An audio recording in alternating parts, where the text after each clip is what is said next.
Hi everyone, I'm Jayeesh from Unleash DDN. He's been a DDN judge, a dancer in various organizations and roles. Would you give a quick introduction about yourself? My name is Akshay. I was on Michigan Munzel, rest in peace.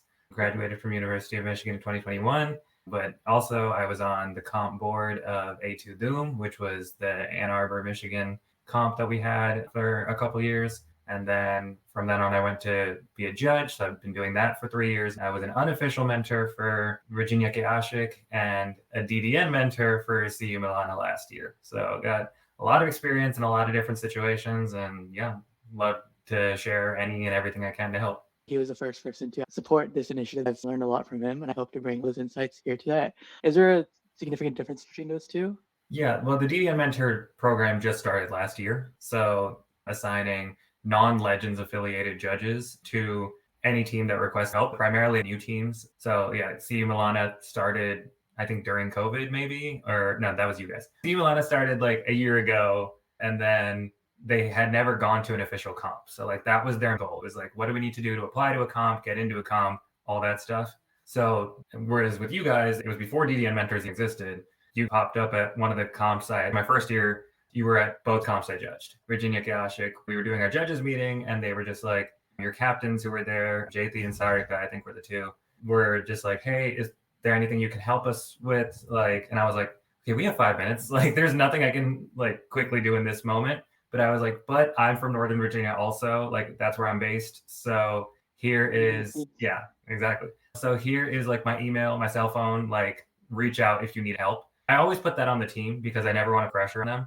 More often than not, I will never hear from that team ever again. But you guys were one of the few that reached out. I've done the same for CU Milana and Virginia Ashik of just like, I'll help you guys where you need it. I meet you guys at the beginning of the year. What do you need from me? And then we go from there. Virginia Ashik was first. It spanned multiple captaincy reigns. The Virginia connection brought me to you guys. I assume that's why those were the summer. It was just a great opportunity. But yeah, that's the difference. It's like one was like technically DDN mentors didn't exist. So I did whatever I could. Whereas now there's a DDN program, we give feedback, and there's a whole process. So both very important in their own ways, but I'm glad the DDN mentorship program exists for sure. Yeah, I'd love to learn more about like what you've done and what you think are important for first year teams to learn more about, especially within like the whole DN season, but also just like specific things on like there's obviously choreo and other stuff, but also like any emphasis or ideas you have on leadership and just being able to execute a successful season. Yeah, most of my ideas come from our successful year at Munzel. My freshman year, we did not do well. We placed once, and that was it. The second year, we did even worse, and we didn't place at anything. Then the third year, we placed 3 times and would have gone to BA, but COVID came.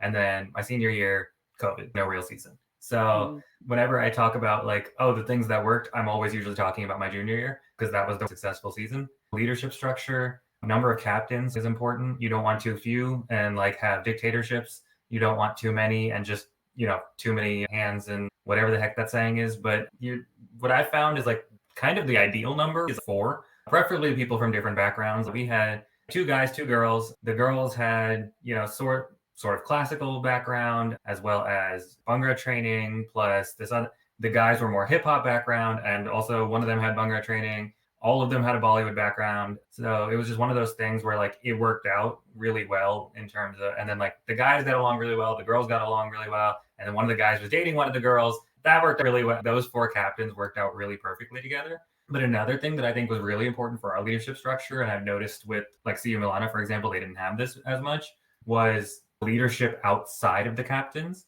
A lot of people assume it's the captains and maybe the manager who doesn't dance, and that's it. That puts so much pressure and responsibility on those captains or the manager. The captains already have so much to do because more likely than not, the captains are doing choreo, they're doing formations, they're obviously running every single practice. These things like deciding who's in which song. They have so many responsibilities from dancing, choreography, teaching portion that you don't really want to give them anything else because they're already dealing with a bunch. So like I know with Munzel, we had a logistics coordinator whose responsibility was like making sure the rooms were reserved or making like attendance. Like if you're going to miss a practice, make sure you let her know. Or if you're like, who's going to be in which car if we're driving to a competition. We also had a competition logistics chair, which was me. And eventually, and that was, specifically comp weekend, like that's applying to comps, talking to the liaisons once we got into a comp, and making sure the liaison chat stays active so that the liaisons care about us once we get there. And then everything we need on comp weekend, if an emergency pops up, okay, we got a comp logs chair. It's their responsibility to figure things out. We also had production chairs, which I feel like is starting to get more common. Their responsibility was helping put together the sets and then helping set up our props during prop setup time on either Friday or Saturday, depending on the comp. We had a philanthropy chair to get us money from different places, gigs that people would pay us for and things like that. Then the general finance chair, we had a couple of those as well to make sure, dues, the gigs that we get actually pay us money, how we're spending our money that we get as an organization. It's really important. Not every team needs every single one of those. I personally love that layout because, like I said, it worked for us. But figure out what your team's biggest needs are and take those responsibilities away from the captains. Your team had 3 captains, or was it 2 captains and a manager? I think so. Yeah, 2 captains and a manager. So those 3 were just dying, because they had to do everything. They had to reserve rooms. They had to teach, come up with choreo, teach everyone the choreo, decide who's in which dances. Once we got to the competition, the manager was doing everything. How are 3 people doing everything on their own? Whereas with us, like I said, I was a chair. Our leadership group was 4 captains and 6 or 8 different chairs. Not everyone's involved with every meeting. If there's a discussion entirely on prod, they don't need me as a comp logs chair. The most they'll get from me is do you think we can transfer this in a car? It's a lot more helpful than having the captains focus on everything. And I think the most important thing is make sure the captains don't take on everything themselves, especially new teams. These captains have started the team. So it's our baby. We want to make sure everything's perfect. You guys still have final yes, no say on everything. You're the captains. That's fine. But you don't have to take everything on yourselves. You're going to burn out. You're college students at the end of the day. I would challenge that perspective a little bit, not in terms of diversifying the responsibility even more, to teams can come together and support everyone else. I know a hip hop team at UVA, their academics, choreo doesn't necessarily fall on the captains or their leadership. Choreo falls on every single member, since every single member came with a dancing background, that they're able to each contribute some piece. And there's obviously someone who puts it all together and creates a collective vision. But I feel I've thought about that more and more, how everyone can support each other in a team and make sure that this responsibility, you put into leadership, not necessarily who are always the best captain. Who are always the best choreographers or always the best dancers, but people who can collectively synthesize everyone's efforts. And everyone's efforts are there, then that makes a better overall experience. Otherwise, it becomes the captain's responsibility to do everything, and in that way, kind of is a dragging effort instead of a cohesive team. What are your thoughts on that? And my big advice when it comes to that front has always been find your people that have a thing. That's how it was always described. So I remember our freshman year, they wanted someone to do a flip across the stage and things like that. So they were just okay, there's one Indian guy on the men's gymnastics team. Let's ask him. And so they did. And he comes on stage and, one of the comps he does great and awesome. You flipped one, well done. Another comp he falls. It's flipping. It happens. Yeah. He wasn't a dancer. He did the gymnastics thing, which in gymnastics, you take time, you make sure you're not injured, get your mental state back together, and then go back to it. You can't do that on the dance floor. People are dancing around him now, trying not to trip over him. He's just sitting in the middle of our stage. Junior year, we have another where we want people to do a flippy thing. Sorry, I'm not a gymnast. I don't know the official term. So flippy thing is what we're calling it. And the captains are does anyone have a gymnastics background? 2 people are just yeah, we do. And there's literally people that were on the team freshman year that were just wait, then why did we get the gymnast to do it? Because you guys were on the team freshman year. And they were nobody asked. It's one of those things where it's please ask your team, because I promise you all these people have diverse backgrounds. They all have random things. And that happened that junior year, again, where it was 2 of our freshman boys did a month-long seminar on Bhangra. When our Bhangra got critiqued at our first couple comps, it was their responsibility to re-choreo everything. And they did. We also had a girl on the Michigan Bhangra team. So we were just okay, you help them with formations and things like that. Then there was one girl who was American contemporary classically trained. And so we were just they just another freshman, and they just were just hey, can we get your help? And she was yeah, totally, of course. It was just one of those things where we took advantage of these experiences that people already had on our team and the skills they already had on our team. They didn't need to be captains. They didn't need to be in leadership. They didn't need to be leads. Eventually 2 of those 4 people that I just mentioned were leads, but that wasn't what we asked. It was, we asked them because, we knew that they had either Bhangra background, American classical background, things like that, things that we needed help with. and they were willing. It's tough to ask for help. I know I struggled with that through high school and into college, especially when you feel like you're in a position of leadership where it's like it's tough to ask for help for someone who you think you're supposed to be leading. You don't want to show weakness, but it's not weakness. I think it's a strength to be like, hey, I acknowledge that you are better than me at this thing, so can you help me with that specific thing? And I think it'll raise your respect level entirely. And I think that's where people get that wrong, where it's like, oh no, they'll think I'm weak. I think it'll make you look even stronger. A captain's role isn't necessarily to be the best. It's just to be the best in cultivating everyone's strengths. And, like, Yeah. part of what you said was like, that's probably why, at least I think, I live my insights are that's probably why you've had such a successful season, because everyone was involved, everyone Mhm. was present and able to make contributions shown on stage. With respect to the freshman and sophomore year captains, they made mistakes and they know it. Like, it's not like I'm going to reveal like, oh, here's the team. Like, no, they know Yeah. that they, like, in some cases, one of our years, like, all of the captains were specialized in the exact same dance style. What that meant was all the other dance styles they weren't as good or confident in, and they knew that. One year people were like way too harsh. Like, the captains were just like yell at everybody, and that contributed to our season not going well. Even that junior year, the captains overcorrected and became way too nice and wouldn't like yell at people when they needed it. But luckily, there were other people, like other unofficial leaders, willing to step into that void and take the heat. We'll make sure the captains are loved, but y'all need to get your shit together. People listen to them. We can't have the captains be the only ones that want the entire team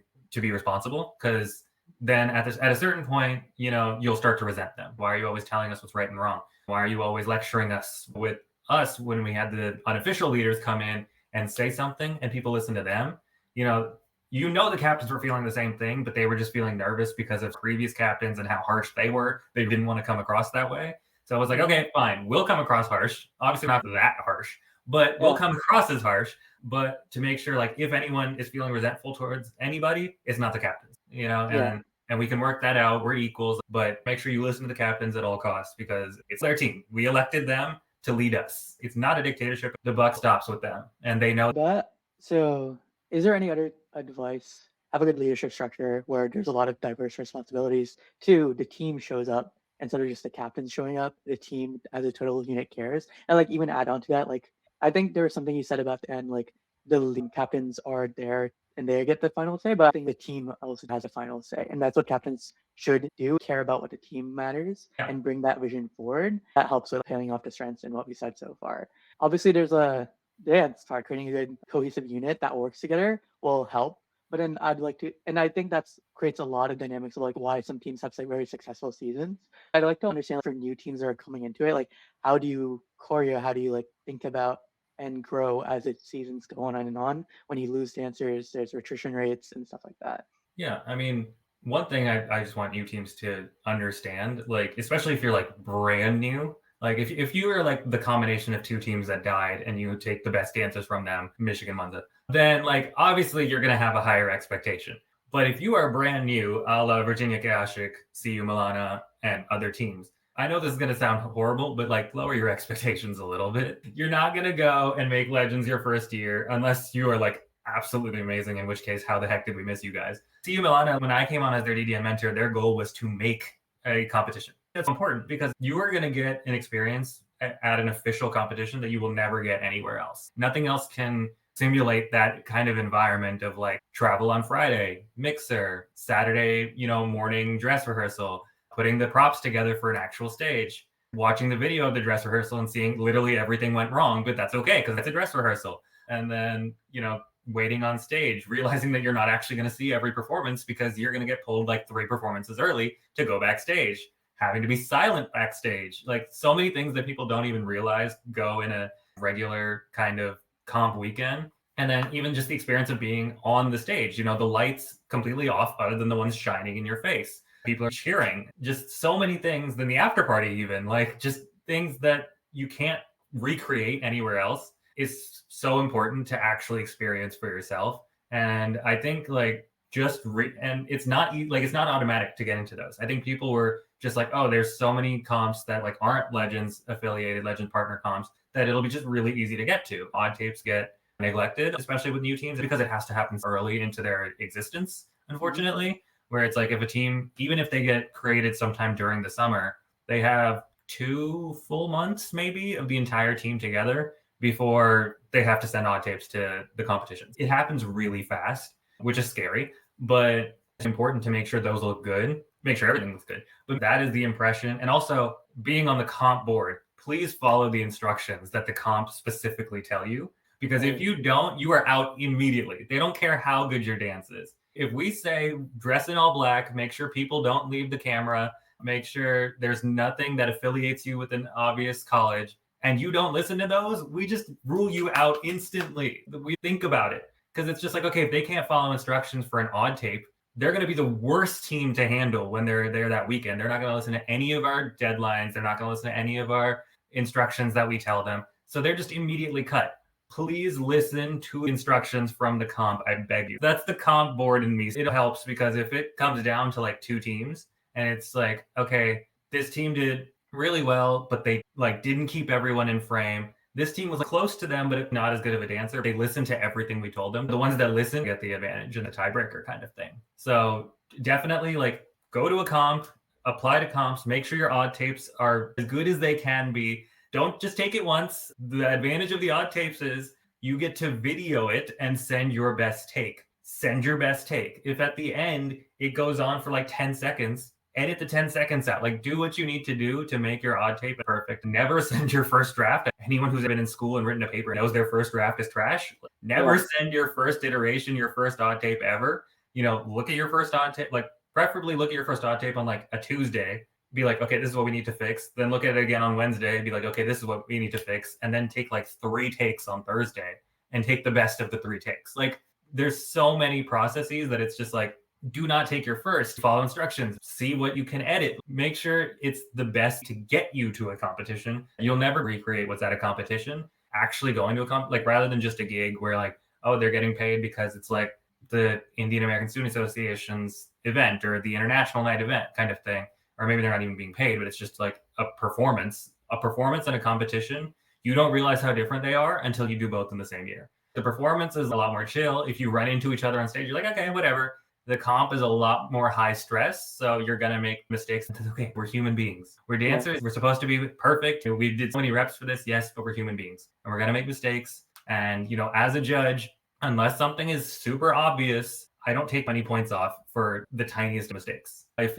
you stepped right when you were supposed to step left, but you recovered, I'll write it down if I notice it. But I'm not going to be like, okay, that's 1 point off. I saw a mistake. Like, no, absolutely not. If it doesn't look horrible and it's not distracting, that's usually the distinction for judges. If it's not a distracting level of mistake, it's fine because we understand we're humans. We just want to see the entire performance. So I think 2 things I heard from that was one, like realistic goals / expectations. Yeah. Because I know like there's definitely been, I know VK, we've always been like, we want to get to Legends, we want to get to Legends. They're like Steel City Shareshaw this year made it 3 bid comps, being such a new team, which is crazy. I think there were 2 other teams. I was a new team. There were 5 teams who just entered Legends level 3. Interesting. But again, it's like, what are you doing it for? Where do you want to go? We've talked before that sometimes DDN dancers also have like a significant less lifespan throughout their years, which we're going to talk about later. But also like teams have lifespans that don't last more than 4 or 5 years because you rush the whole process. And in terms of rushing the whole process, I think I've heard things like you kind of take away from that team culture at home. What are we doing this for? There is a comp value, but I know like this year for me, comps kind of felt like, do I really want to go? And like, was that my favorite part of VK? Because I enjoyed everything else, but the comps just became really stressful because it felt like we had to like achieve some very high level goal. Yeah, and I think that's the problem. People go to a comp, and obviously, like we're humans, we want to win. Like that's just the natural thought process. We want to win, or if we're not going to win, we want to place. Part of that is like, why would you want that? But also maybe the captain's giving slightly irrational expectations. Like maybe the captain's just like, we're going to go. If we do our best, we're going to place. If this team does their best, they're going to place. Objectively, as a someone just watching their vids goes like, if they do their best, they're going to not be last. Like that's the difference, right? It's like that's. Some teams need to be more realistic with their expectations, but a bigger issue is they need to have a goal. If you're a team where like you're a 3rd-year team, you think your talent's getting pretty good, you're made like 4 non-partner comps, but like do you think you can compete with all of them? Your goal should be placed. If you're a 1st-year team, it's the first comp you've been to, acknowledge that like you might not have the best talent because you don't have a name even at your own campus yet. just be like, hey guys, like we're gonna go out there and our goal is to hit what we've been practicing and have a great weekend. Like, and I tried to emphasize that to Milana over and over and over again. You are never gonna get this experience again. I don't remember a single moment of me being on stage at my first competition. And that's horrible because we placed at that competition and I was so excited. But I remember nothing. You're never going to get this experience of people cheering for you for the first time again. Appreciate every moment and have a great time on stage. This is what you practice ridiculously late nights. You didn't do homework because you were at practice and you didn't have time to. You were exhausted. You probably got sick because you spent 8 hours in the same room with someone who's also sick. So everyone on the team's sick now. Like, all these things happen for this moment, and you're so focused on being perfect, it's gone. And you didn't even notice it. You didn't place, and that's all you're focused on, and you're disappointed. You're just like, okay, well, we just practiced every single day for the last 5 months, and we didn't place at the only comp we went to. Like, this whole year wasn't worth it. No, absolutely not. Do you know how fun it is to dance on the stage, to perform, to have people cheer for you, to watch other people do what they do? Like, that's such a fun experience. That, like, whatever 3 hours that a comp lasts, is such a fun experience the whole time. Like, yes, it's a little bit more stressful right before you got to go on stage because, of course, humans. But even when you're on stage, you're doing that thing that's basically muscle memory now because you've been practicing for this long, and your energy's higher because people are cheering. It's exciting, like childhood excitement. This is so cool, and it's just like, okay, we performed. It's gone. Thank God.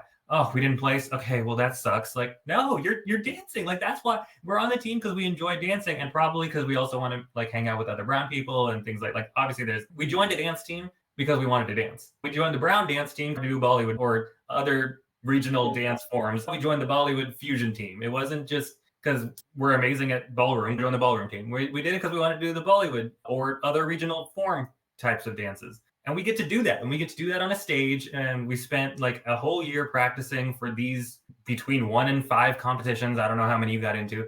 And you get that opportunity, and don't just let it go and disappear. And okay, focused on like, okay, it's over. Focused on, oh, we didn't place. Focused on the fact that, hey, we just practiced 5 months or maybe even longer. And we just did that. We like, that's what it was supposed to look like. Like, did we make mistakes? Yeah, but that's okay. Like, but that's what we've been practicing this whole time for, was to go on that stage, compete against all these teams, and do that performance. And I feel like a lot of people kind of miss that as a judge. Coming in and seeing the captains that didn't place, a lot of them are, you kind of get the different vibes that people have. You get the captains that are just like, yeah, like, thank you so much for the feedback. Like, we really appreciate you. And a lot of just like, yeah, okay, yep. And I'm just like, well, I know which team I would rather be on, right away, So I think that's, just focus on the positive. If your goal was to place 3rd and you placed 4th, for example, yeah, there's going to be a little bit of disappointment, and I understand that. But don't forget, you did the thing. You went on the stage, you performed,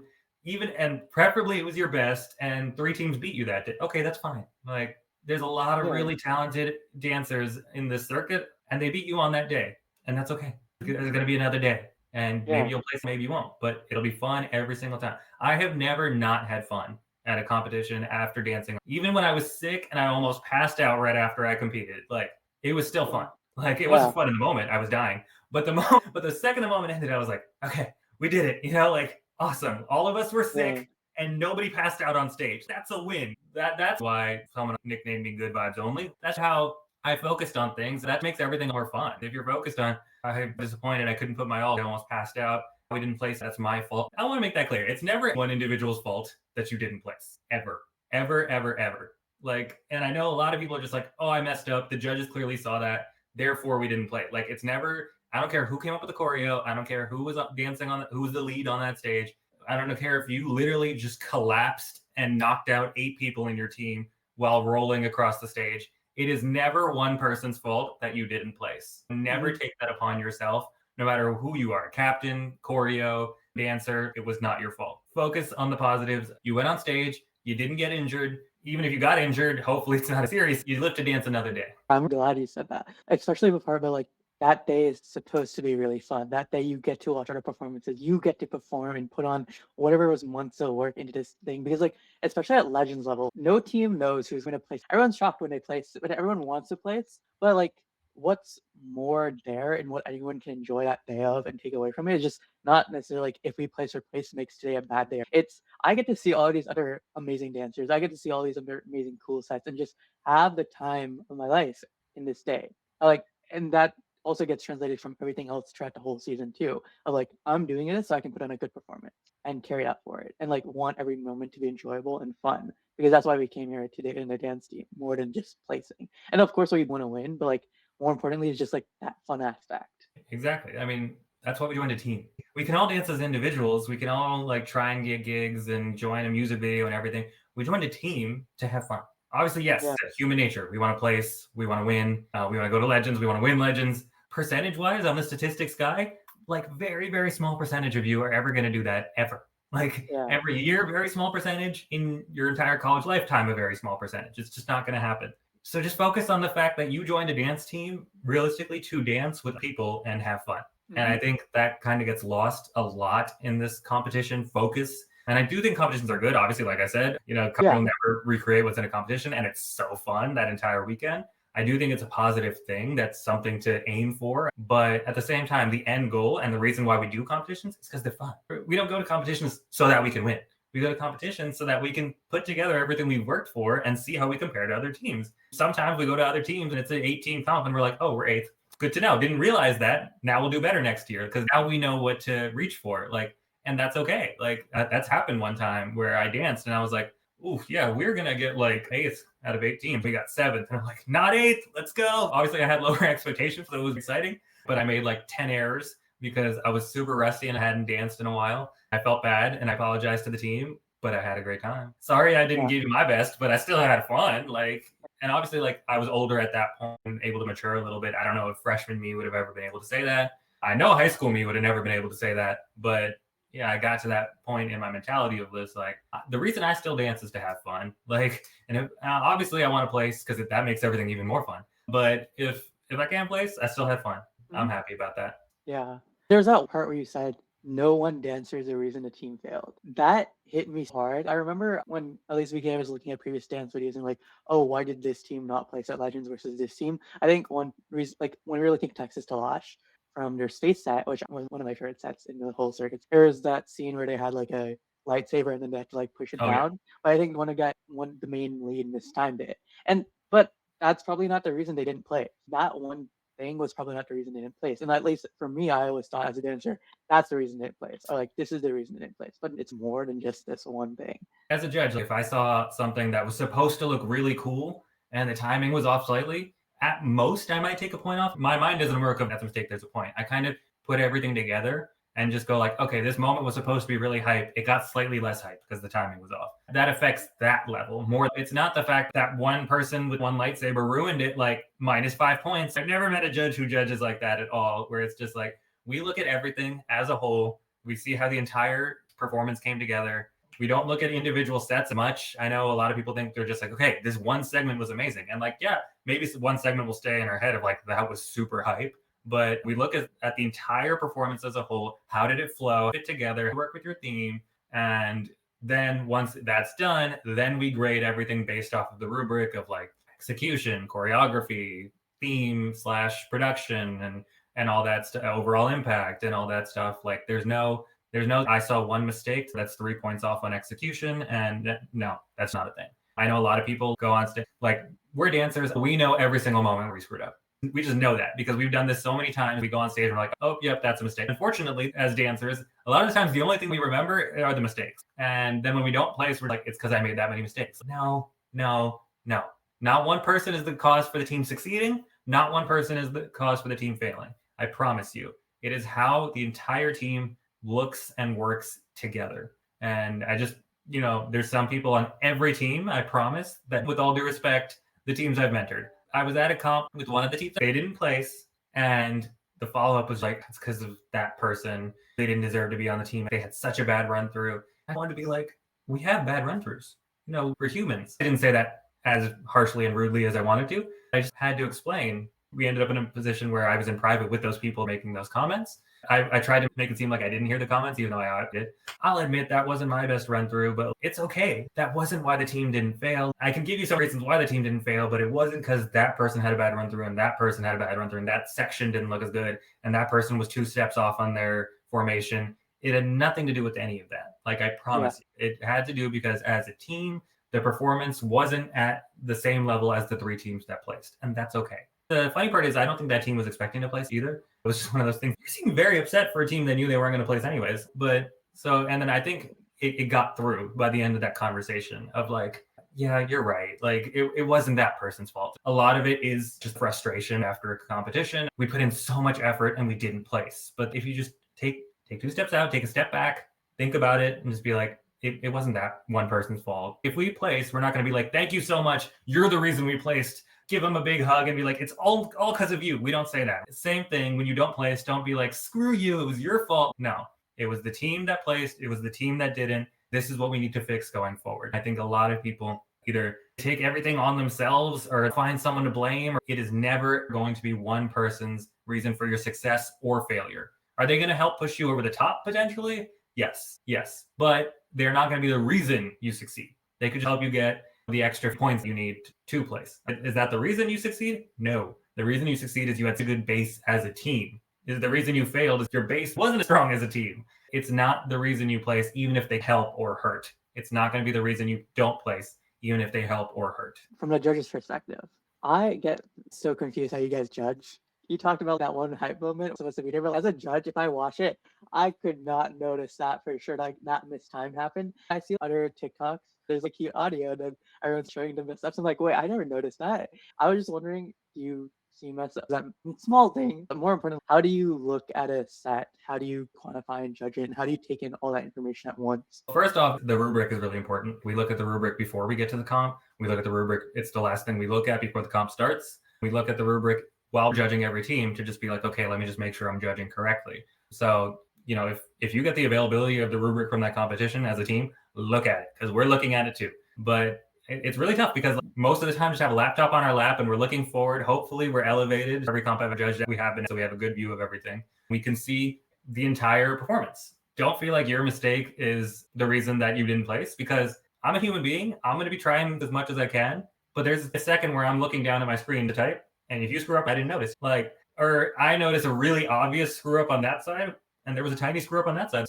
Okay, I didn't notice. You're good. We're human beings. That's why if you screw up, don't feel too bad, because there's at least 3 judges. There's usually 5 at a Legends comp, 7 at actual Legends. There's a likelihood someone's going to notice your screw up. But there's always a chance we all look down at the same time, or 2 of us look down and one of them looked that way. And then, the mistake happened over there and you got away with it. So that's another reason why one person is not the reason you screwed up. It's a lot to look at. The entire performance is very important. I don't want it to feel like 8, 10 different segments. I want it to look like one 8-minute performance if I can. And if it feels like 8, 10 different segments, that is a problem, because then it's like 10 different performances in one, rather than one team performing one performance, which is what I want. How hype was it? Overall impact is what I always consider the most important, just because I consider that to be everything. Overall impact is cleanliness, it's energy, it's just your theme, it's the dance styles you did, the speed of your choreo, and the speed of the songs that you're dancing to.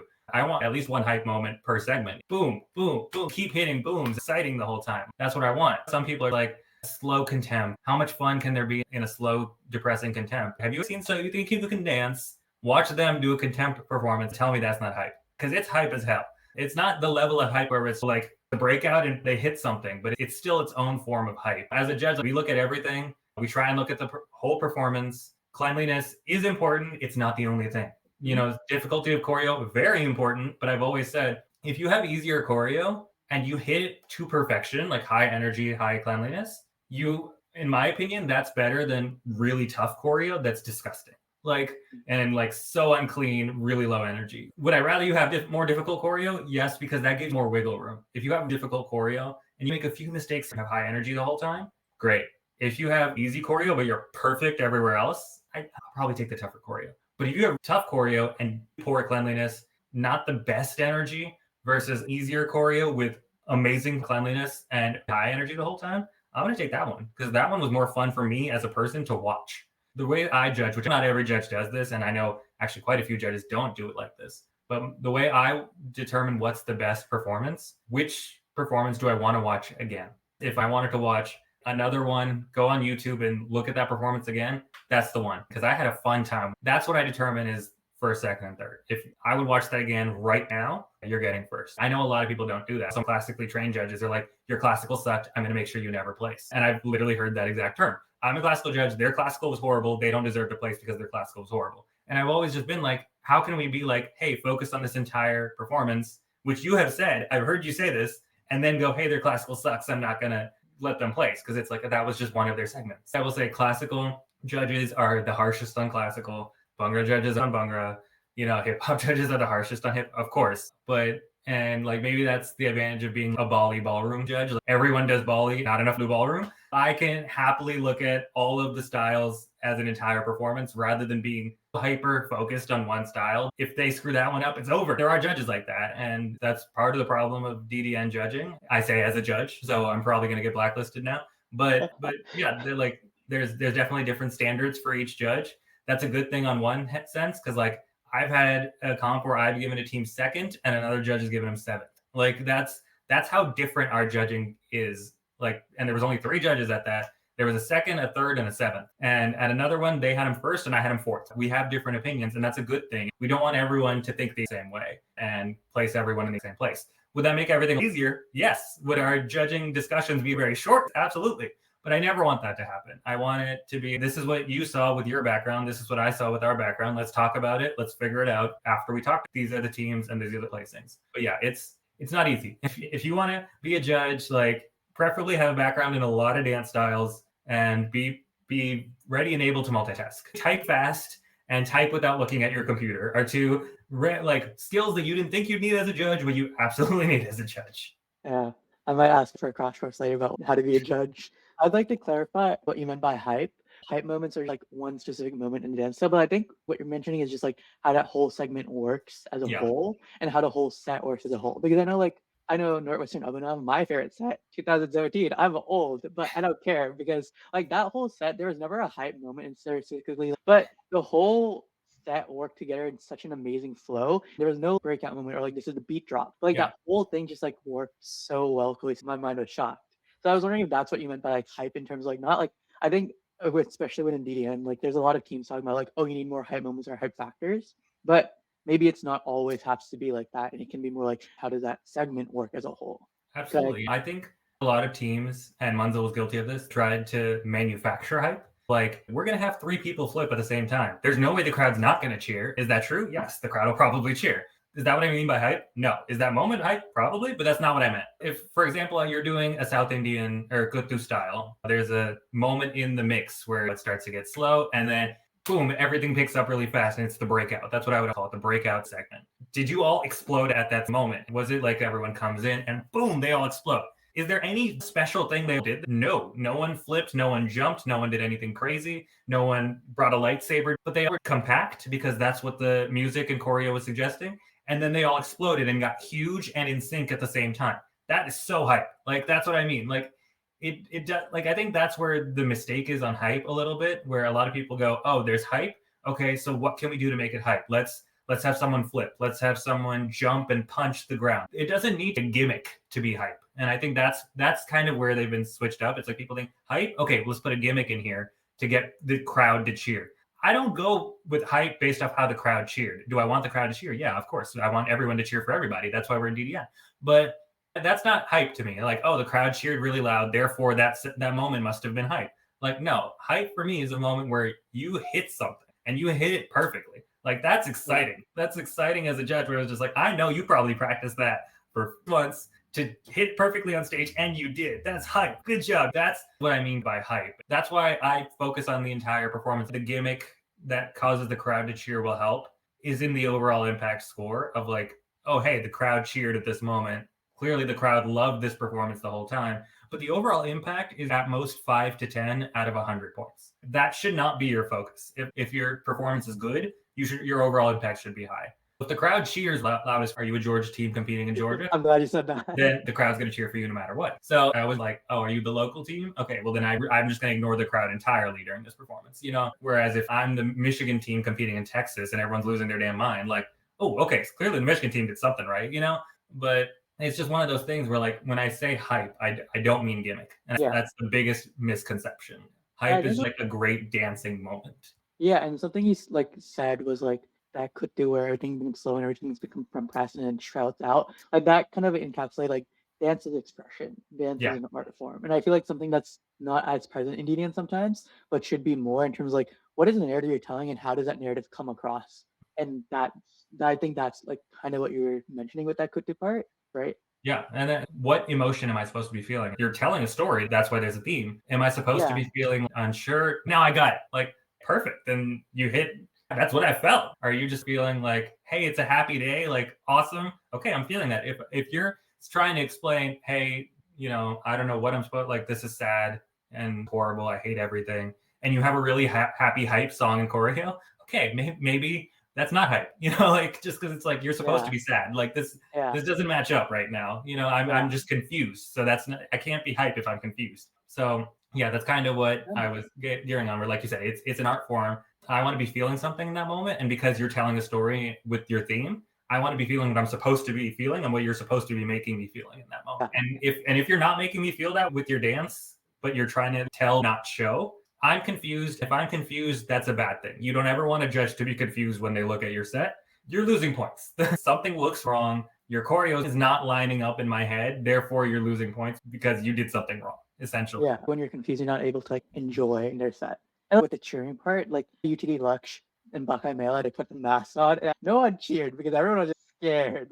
I remember my friends, even sad segments, like those you're not cheering. You feel that. I could feel everyone else was scared around me, like they're in a horror movie. It doesn't have to be cheers or voices, but just the whole energy within the room and how the dance team is able to create that energy. Yeah, agreed. And like there's one comp we went at, the Virginia comp, actually, the one y'all hosted last year. One of the teams had one contempt segment. That was the best contempt segment I've ever seen. It's a contempt segment, so the crowd didn't cheer, but there was an intensity. The music lights were going in, and the choreography and the performance was contributing to that intensity. The lead was leaping across the stage, but she looked so graceful. It was just perfection. And we literally were like, we could not stop talking about this segment. And it was just one segment, and she didn't get best lead because she was only the lead of that segment. Yeah. And we literally were just like, we wish there was a best segment award just so we could give it to you.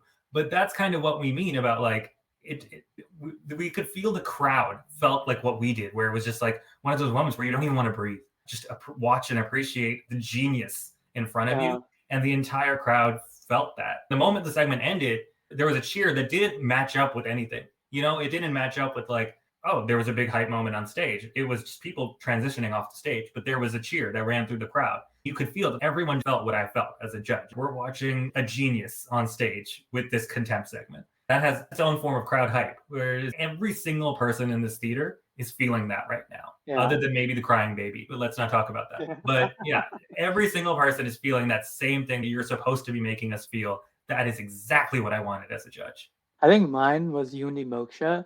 Their classical team. You might have seen them, but there was this one part where they had this angry segment. Like I was just like, I'm scared for my life. Let me run away. Yeah, that was the first time I've seen a classical competition ever. Was there?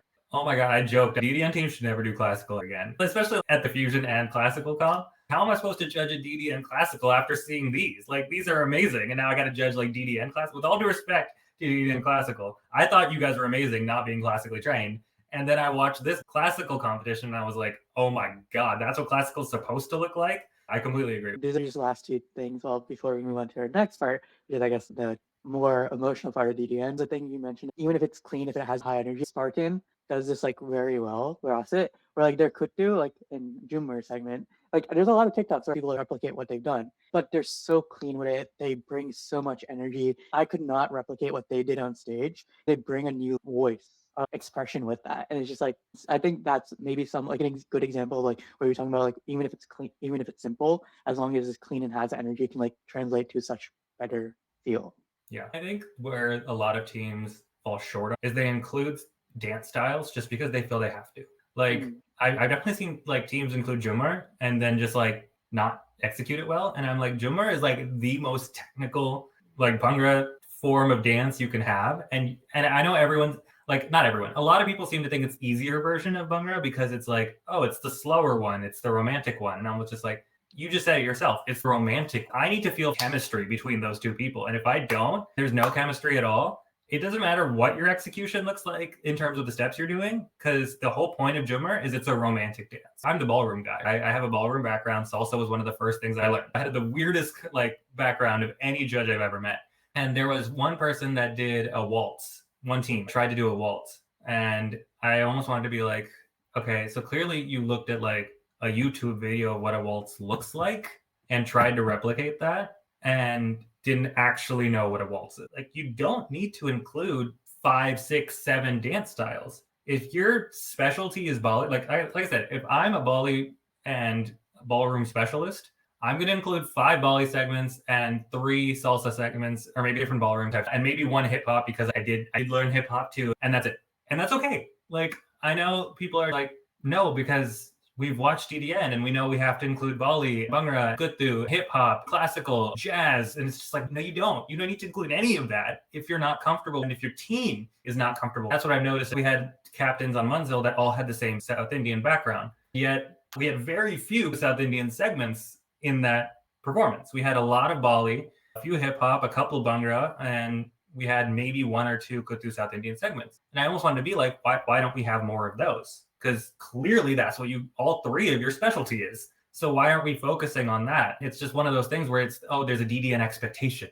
Unless it's in the rubric and the rubric says we want to make sure you have a good, baseline of a bunch of different type styles of dance. Okay, fine. Then maybe include different styles of dance. Just show you're good at the basics or a style you're doing. Just stick to the styles you're good at. I would much rather see, experts in their craft rather than people that have learned this other thing because they feel they need to include it. If it's 5 South Indian Kuthu segments and 3 contempt segments, like, come up with a theme where that works and go for it. Like, that's all I need. As long as it fits with your theme at that point, as long as it brings the entire performance together, I don't care what dance style you do. Part of it is what expression you bring. Like with ballet, they could execute the steps, but not necessarily bring the same expression out. I told them after, I was just like, it looked like you were doing what you thought you should be doing rather than what you were actually doing. And if you don't have a baseline in that dance style, that's kind of what it's going to look like every time, where it's just like, okay, let's do the waltz. And it's like the waltz is very like your arms cannot move the whole time. Where your head is facing is very important. Your facial expression, your gracefulness of movement, it's all together right there. And it was one of those things where like I could tell people were just told, keep your elbows up and make sure your head looks in one direction. It's like, that's not it. That's not all it is. That's what you think it is by looking at it, but there's so much more involved. That's what every style is. If you're not comfortable with that style, don't do what you think it's supposed to look like. Do a basic version really well. That's okay. If you're doing a Bolly segment and they have a type hook step, but you're like, we can't do the hook step, that's not biting. That's honoring the hook step. Just do the hook step. The crowd's going to go wild because it's the most obvious. Everyone knows that hook step. The crowd's going to go wild for 5 seconds because we all know the hook step. And then you can run off the stage. That's fine. As a judge, I'm going to cheer too. I love Bolly music. It's okay. It can be basic. Just hit it and do it well. There's been a hot take from you before. There should be more Bollywood in the circuit because we're a Bollywood dance circuit and stuff like that. And I think a lot of teams have translated more to like Bhangra and Kuthu because there's a lot more, especially Bhangra and Kuthu, basic steps that can translate into various forms. For a new team to learn contempt, especially Milan, it takes a lot of time. So I was wondering how you like balance that between like experimenting with new forms to like show the diversity of emotions, because then you can create more novel sets, more experience of like a total story within your set versus just having 5 Kuthu segments. Kind of just like, hey, you know what, maybe I'd like to see more. We're supposed to be like a DDN circuit. We're supposed to show a diversity of dance. So like, guess like, how would you balance those two things? Like, we want to show the best that we have, but at the same time, like maybe we can learn something more and show new segments. Yeah. First, I want to touch on something because I've heard a judge say this to me and I almost lost my mind. Bollywood does have basic steps that are Bolly exclusive. Like, I want to make that clear. Bolly does have basics, just like every other dance form. It is not just an amalgamation of different dance forms. Like, so I know when people are just like, no, we want to do these other things because Bolly could be anything. And I'm like, no, Bolly is Bolly. It's its own thing. Or a lot of people, I've heard this one from a dance team captain that tried to argue with me in a judges meeting. And I I was trying really hard to be a respectful judge, and I think I pulled it off. But I will rant at them right now, where they were just like, "Oh no, that was a Bolly segment because it was to Bollywood music." That's not how that works. If you dance to a Bollywood song, that doesn't automatically make it Bolly. They did a hip hop segment to a Bollywood song, which is fine. I enjoy it when people do different segments, different songs. If it works with the mix, then totally fine. Acknowledge it was a hip hop segment. Like that wasn't a Bolly segment just because it was to a Bolly song. But yes, going back to the original question, it depends on what's in the rubric. If the rubric says, I want to see your diversity of different dance styles, then yeah, hit upon different dance styles. If the rubric doesn't explicitly say or imply that, I'm basically like, if you hit 3 styles really well, that's all we need. It doesn't need to be Bolly, even though I want more Bolly in the Bollywood Fusion circuit. But if you're just like, our team's really good at Bhangra, they're really good at Guttu and hip hop, show me the best Bhangra, Guttu, and hip hop performance. That's fine. Even with Bolly, there's not just one kind. DDN has adopted one kind, the super fast, high energy style. Arijit Singh doesn't sing super fast hype song like he has in the past. He does Dilly Like Girlfriend in First Class and whatever. But his specialty is emotional ballads, right? Yeah. So if you want to do a contempt to an emotional Bollywood ballad, that's fine. If you want to do a slow Jummer, like we talked about, that is going to be slow naturally. You can do a fast Jummer, but that's just weird. So that's probably going to be on the slower end. As long as you're giving me the emotions like we talked about earlier, I don't care what style of dance it is. Just make sure the mix works with it, the choreo works, and I'm getting the emotion I'm supposed to be feeling.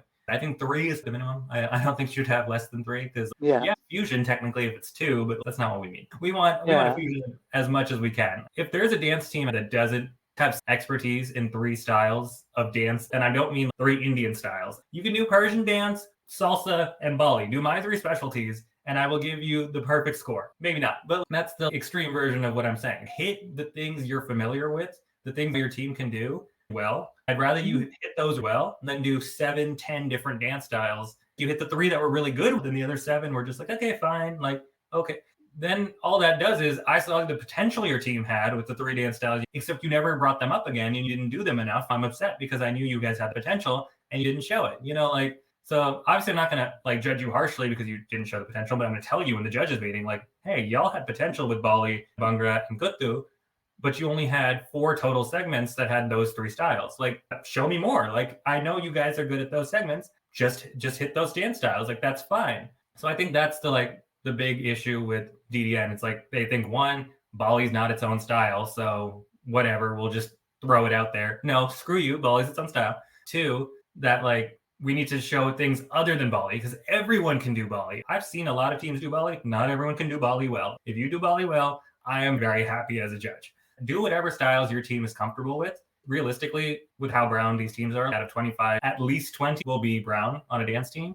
Like, we all have more of an understanding on like the Bolly, Guttu, not Bhangra, but Bolly or Guttu, I would say probably realistically. Dance styles, take advantage of that. If you understand that you have 24 people on the team that are good at Bollywood Guttu because they have the basics of that, all but 1 or 2 segments of in Guttu, but hit another one just to be like, look, we can do hip hop, and then that's it. Do it well. Don't just throw hip hop in there. Do it well. Whatever you put in there, I've told a lot of teams, everything you do on stage should have a purpose. If you have a dance style that has no purpose other than showing off, you're losing point. If you're doing a gimmick that I can tell had no reason to be there other than you wanted the crowd to cheer, you're probably going to lose points. Like, it needs to fit with your mix. It needs to fit with the emotion I'm feeling. It needs to fit with your theme. Make sure it all has a purpose. Don't just do things to do them. And I think that's really important with a lot of DDN teams where, especially maybe not the Legends level teams, but maybe the ones that don't reach Legends partner comps consistently, you'll see a lot of teams being like, again, this is what I think DDN performances are supposed to look like. And rather than, hey, we know these dance styles, let's do these dance styles. Yeah, definitely. I think there probably will still be future talk about like how do we value diversity of dance in DDN, because I think a lot of people come to DDN with this desire to obviously do this various different dance styles. If you're only doing 3, maybe this isn't what I signed up for. That will probably be for the future talks, but you're pretty like right about like what type of emotions are you trying to bring and how do you do it? Rough Star did that well this year with their classical part. We're like, obviously none of the boys are actually, maybe I'm not going to speak, but I don't think most of the boys are classic trained, but they pulled it off so well. And then they go into like some other, like, not Kuttu style, but just like some other style that worked for their zombie segment. It is a mix of being able to bring emotions to the stage where there's like, what can you bring to the stage and how can you do that the most effectively, not what dance styles include.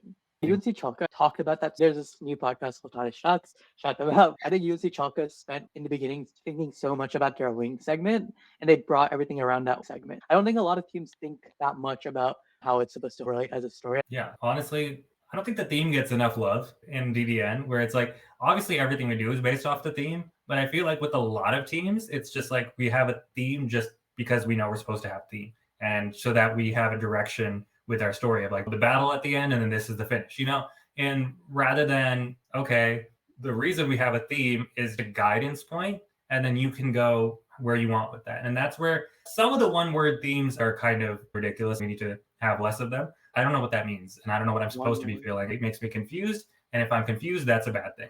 But there's a few other, like UTD Raftar just like did this, like I remember that junior year, the sleep cycle. I watched it and I was like, oh, I get it. You're like, just one of those, like, if anyone ever came to me and was just like, yeah, our theme is the sleep cycle, I would be like, oh my God. That would be my first reaction. I watched it, and this is REM sleep and falling asleep. I was like, all right, and waking up. I get it now. It's fine. But it doesn't need to be the Disney princess story. If you're just starting and not super comfortable, that's, like I said, a great guidance point of like a good way to be like, what is this segment supposed to be making us feel? Oh, it's supposed to be an introduction segment. Okay, cool. It's a good guidance. I've said it many times, but it's a good guidance, a good way to start, a good thing of being like, okay, this is what we're feeling here. This is what we're feeling there. This is what we're feeling there. So don't be too abstract. Don't be too rigid. Be somewhere in between is what I've always been with the theme, where, that senior year where we didn't actually get to, our theme was going to be something so stupid. It was going to be Illuminati. And I'm like, I don't know what that means. But like, not Illuminati like the dance team.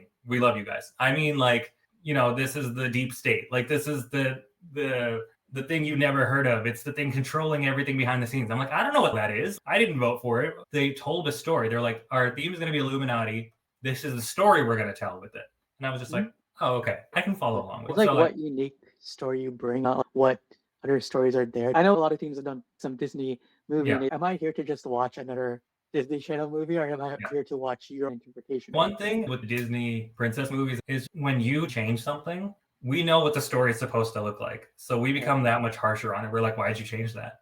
That's not what the story is supposed to be. Whereas if you leave something slightly more abstract, so I don't mean like, oh, hey, we did the story of Mulan, but we did the story of Mushu during Mulan. You have your own freedom. I have no clue what happens in the middle. Go for it and have your own control. And I feel like that's how simple it can be. Where it's or like if anyone remembers, there was a Lion King 1 and 2, and then there was a Lion King 1.5. Lion King 1.5 was the story of Timon and Pumbaa. Does anyone remember the movie Lion King 1.5? Absolutely not. If you want to do Lion King 1.5, this is Timon and Pumbaa. You could probably make up an entire story about Timon and Pumbaa, and we'd be like, okay, sounds fun. Now there's something recognizable, but you can take this theme wherever you want. That's where I would like themes to be, and that's where UTD Raftar succeeded. We understand the sleep cycle. We probably know the scientific reasons behind the sleep cycle too, but I don't know what that would look like in dance form. And then UTD Raftar did, and like, oh, that's what it would look like in dance form. Cool. Other teams that like I said, literally have their theme is one word, and I'm like, that's not a theme. That's a word. They dance around something. I'm lost. I have no clue what I'm supposed to be feeling. The sleep cycle had distinct points, but I have no clue how we're going to get there and what those points are supposed to make me feel. Oh, that's how. Okay, cool. And the story of Mushu starts with I live and ends with they save China. What happened in between? I have no clue. So show me. Do whatever you want. I wonder if Mushu will come out this year. Not to talk about also Disney stars, because I remember UNC Chalka in their podcast. They did Maleficent because their story was the Black Swan. They had this idea of the Black Goose initially in the Maleficent story, so they went and carried it forward. But like they had their own story that they wanted to encapsulate, and that's just like something teams should bring to themselves and see if other out there stories encapsulate it, or just like don't just follow something else, but create your own. Yeah, and that's where I think Scooby-Doo and Channel Chasers back in the day, OSU, the team that doesn't exist anymore, won back-to-back. I wasn't a big fan of Channel Chasers, so I'm going to ignore them. Scooby-Doo has, 100,000 episodes at this point? Everyone knows it starts with the gang, ends with them capturing whoever they're supposed to. In between, it goes every random direction it wants. We know Fred and Daphne have a crush on one another. Scooby and Shaggy get high, and Velma's going to lose her glasses. They touched upon those things. But everything in between was just whatever story they wanted to tell. Let's see who's under the mask. And then they would change based on what comp they went to. So it was one of those things where like I was not there during Anubhav. I'm not that old. But the Scooby-Doo year and that performance was one of the best ever. I think the reason it was one of the best is because everyone knew the story of Scooby-Doo. They hit on all of those, but then they just did everything else in between. They had the freedom to do it, and they did it so well. And even next year, also going to OSU, I don't know why I'm giving so much love to OSU as a Michigan man. I hate this. Buck Fu, Tale of Three Sisters was amazing. It only got third because all-female teams are disrespected. We'll talk about that later. It was the first all-female team to ever place at Legends. We know Tale of Three Brothers from Harry Potter. I'm a big Harry Potter fan, so it hit me extra. I need the Tale of Three Brothers like start to finish. So everyone's like, oh, it's that Harry Potter thing. You know, it's like we know what it's going to be like, but we don't actually know the Tale of Three. Well, I did, but most people wouldn't know it well. I don't know every single point in the story, and I'm going to watch you dance and hit every point. I've seen that 20 times now. I don't need to see it again. But I know the background, point A and point B. Show me how you get there. That's what I want. Make me feel the way you want me to feel. And, you know, like I said, Buckeye did it back-to-back years, all-male team, all-female team. They gave me that emotion. UTD Raftar did it. Thank God we never had to compete against them. We did Charlie and the Chocolate Factory. We did the exact opposite of everything I'm telling people to do right now. We just did it really well. DDN has existed for so many years. Like we're closing in on 20 years, maybe more, maybe less. Every theme of Disney movies and most good themes have already been taken. Someone has done it, and chances are they've already done it better than you, or at least more well-known than you. So I don't want to see it again. That junior year, we competed against a team and doing Night at the Museum. And I was like, oh, cool theme. She's like, yeah, we thought so too. And then our last competition, 2 other teams did Night at the Museum also. I was like, oh, never mind. 3 teams doing Night at the Museum, not cool. All of them did it slightly differently, so that's good. But it's one of those things where it's like, okay, you know, like I said, I would have thought Night at the Museum is super creative, different theme. 3 teams did it. All themes you can think of, I promise, the ones that are just based off of a movie or something have been done. So focus on something more abstract. Tale of Three Brothers in Harry Potter, Mushu in Mulan, Lion King 1.5. Do these things that people know of, so you've drawn them in. Okay, I care about Mushu. He's the funny guy from Mulan, the funny dragon. Like, great. I don't know what the hell Mushu does. Now tell me. Awesome. Creativity, boom, you got the theme down. That's just a thing that a lot of teams struggle with. Not as much Legends teams, but certainly just below the Legends partner affiliated comps, you'll get so many Disney movies and princess movies. And I'm just like, okay, yeah, seen Beauty and the Beast. Yep, Tangled. Okay, there's Sleeping Beauty.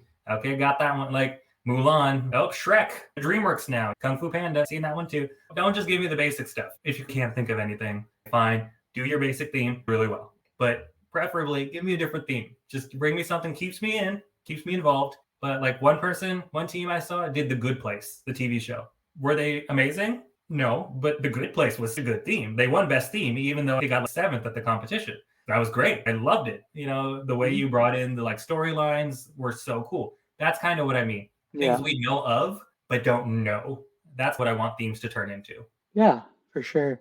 And we can start talking about the female teams don't get enough love, because another thing that Akshay's been involved has been the DDN blog. With that, you had a lot of data and you did your own analysis. Would love to hear more. The way it started was I'm a statistics guy. Like I said, I was a sport management major, but then statistics minor in college. And I wanted to do a couple things. One, a project on the DDN circuit rather than any sports team. I promise you this professor has seen every single sports organization touched upon statistically. 2, I was a competition logistics guy going into my senior year, and I wanted to see if we could game the system and figure out which competitions to go to. I asked DDN, hey, this is my plan. I can write articles about my findings. They were like, oh, yeah, absolutely, we're down. And then I reached out to BA at that time because they still existed, and they had some of their own competition data. Whereas, because like Bollywood America, it was another national it was the first national competition pre-Legends. Legends had this, but the season-wide ELO sheet, which showed where every team placed at every comp. Yeah. Okay, that's still publicly available. Okay, so they had that. I think so. Like, there's an app with all the ELO. Oh, okay, sorry. We had to go to the website back in the day, but now it's an app. Okay, but the point is, they had that for every year Legends existed at that point, so which was only, I think, 3 or so years. And so I had all the data from when Legends existed. BA didn't have that. I reached out to BA separately and was just like, hey, do you have this data? And then they didn't respond. And I was like, cool, awesome. So I tried to figure it out on my own, like without where I was like, okay, I know who placed where. Now let me try and just like give a general, this team didn't place kind of score. And then of course, like about to be done with the project, BA about to put all the data together. BA is just like, hey, if you still need the data, we have it now. Sorry, we missed your email. I'm just like, okay, yeah, I want it. I'm a statistics guy. I don't want missing data. But where were you guys 2 months ago? That's how I got their data. I had to sign an NDA and be like, this can only be used for your project and our articles, and that's it. And I'm just like, okay, check, Oh, are we violating NDA right now? No, I think we're good now because, like I said, I released the articles, so we're fine. And I think the NDA would have expired anyways. It's been 3 years. I released the first series of articles, the states ranking, which is how you discovered my name in the first place, where, I obviously there was a lot of limitations. I couldn't do non-Legends partnered or BA affiliated competitions because unlike Legends and BA, those comps did not keep track of who got every single placing. A lot of them didn't even track who placed. I checked the DDN Facebook group, and then I checked that comps Facebook page, and I checked, and there was just so much missing data that I was like, and even then it was only for that year that it had the data that I was like, I can't do this. It's just not possible to include. If you read the states article, certain states don't have a team. That's not actually what happened. They don't have a team that had a result at a Legends or a competition. That's what I wanted to clarify. But that's how it started. It's still on the DDN website. These articles released in 2021 had a ranking of which states performed best statistically in the 3 years since Legends existed at that point. And shocker, Ohio won because they had, like I said, the OSU male team and Buckfu. The OSU male team had won 2 national competitions, and Buckfu was the only female team to have placed at a national competition. So that was the first one. Then it was getting to male versus female versus co-ed teams and see how that did. We thought about for like half a second of college affiliated versus non-affiliated teams, but there wasn't enough. And then some non-affiliated teams were sort of affiliated with colleges, but not. Some of the college affiliated teams would get people from other colleges if they were close enough. So it was just one of those things I was like, okay, I don't think this will tell us anything. The most exciting for me is show placing and show order. Does that actually affect placement? I'm so upset I never got to put that together and write the article on it because I think that would have been so good. But as we discovered with just really, honestly, you don't even need to be a statistics person to look at the data and be like, oh, clearly there's a bias, because I did just put the numbers together, average placement and percentage of times they place for a male team, a co-ed team, and an all-female team. The average placement for the males was about 3.4. So obviously top 3 teams place. 3.4 means they're getting really close to placing single time they're at a competition. Their percentage of placement was over 50%. It was like 55, 56 somewhere. So they're placing at over half the comps by being an all-male team. A co-ed team, which is like the baseline, right? Because a majority of the teams are co-ed, placed around 4.5, 4.6 on average, which makes sense. They placed somewhere around 40-ish% of the time, 42, 43-ish% of the time. An all-female team, their average position was 5.6 to 5.7, and they placed about 30% of the time, like 30, 31. So just with those numbers, ignoring everything else, clearly all male teams have an advantage and all female teams have a disadvantage. Looking at historical data on that sense, or like anecdotal data even, of like, hey, look at the national competitions. There's been 2 all-female teams that have ever placed at this point, Buckfu and Drexel Jellick. I'm less connected with DDN now, of course, than I was outside of judging and mentoring. So the highest levels, the Legends level of DDN, sorry, I don't pay attention to you guys as much. I'm focused on the tier just under Legends now. All male teams, like we saw, 2 straight years, and the OSU all male team. Now the new all male team, what's their new name now? Origin. Yeah, OSU Origins won last year. An all male team alone has won 3. UTD Roughtars, Texas Deluxe is an all male team. There was some team from Pennsylvania back in the day that got behind the old OSU team, the Philadelphia-based team. Broad Street Buzzshots. They're still around. They placed at Legends, I think it was, back in the day also. So it's just one of those that, like, just looking at it, just looking at what I just mentioned, it was just like all these all-male teams are placing at national competitions. I had never been, and this has nothing to do with Origins. I want to make that clear because it's about to sound like I'm going to insult the heck out of them, and it's not, and I want to make that clear. But I had never been more disappointed as in the circuit as when OSU Origins won last year.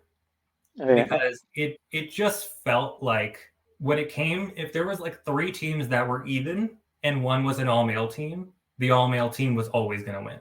And I had felt like, since the old OSU team hadn't won in a while, and like I said, I didn't think their Channel Chasers performance was good enough to win. I thought both Buckfu and Chelka were better that year. But that old team disappeared. The new team was here. An all-male team hadn't won the circuit in a bit. And I was like, okay, maybe it's like normalizing a little bit. And then obviously, like I said, Drexel Jellic placed. So I was like, okay, like this is a good thing. OSU Origins, were they great that year? Yes. I want to make that clear. Were they a fantastic team? Did they deserve to be in Legends? Did they deserve to place in Legends? Maybe. But did they definitely deserve to be at Legends? Yes. Did they deserve to win Legends? Were they clearly better than other teams there, the second, third, fourth place teams? And like I said, this is going to sound like an insult to OSU Origins and especially that year's team, and it's not. Like, I'm just using them as an example because they've been the most successful all-male team historically in DDN. Yeah. Or them and the old OSU team, if you combine them, especially talking about a judge. The reason I ignore crowd reactions is because an all-male team could go up, be the least clean team and do one thing with high energy and the crowd goes wild.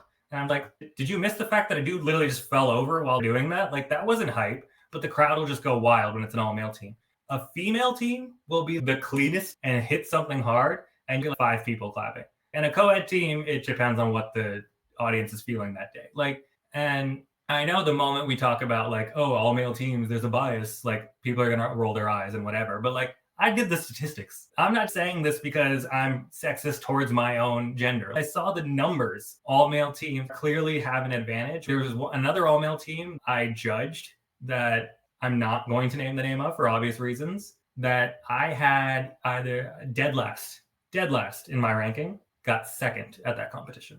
So, you know, it's just one of those things where I was just like, how is it that me and the other judges in DDN have this huge disconnect? And I cannot tell you why. I don't know why, you know, the all-male teams have such an advantage, why the all-female teams have a disadvantage. I don't think it's just sexism. Not all of us are sexist. There's no way that's a thing. But I do think there's an issue. An all-male team will show up and their standard is lower for some reason. Because they have really high energy, the crowd's going to cheer louder. And that's that kind of thing. Whereas an all-female team, their standard is way higher. We've said as a team, this is our all-female segment. They're going to be amazing because they're way tougher than ours. I've said that when I was on Munzel. Our judges came back and said this to us, where it's like, that's an all-female segment. That choreo needs to be way tougher. And it's just one of those like, oh, hey, in the moment, you don't realize what that means, but why does it need to be tougher?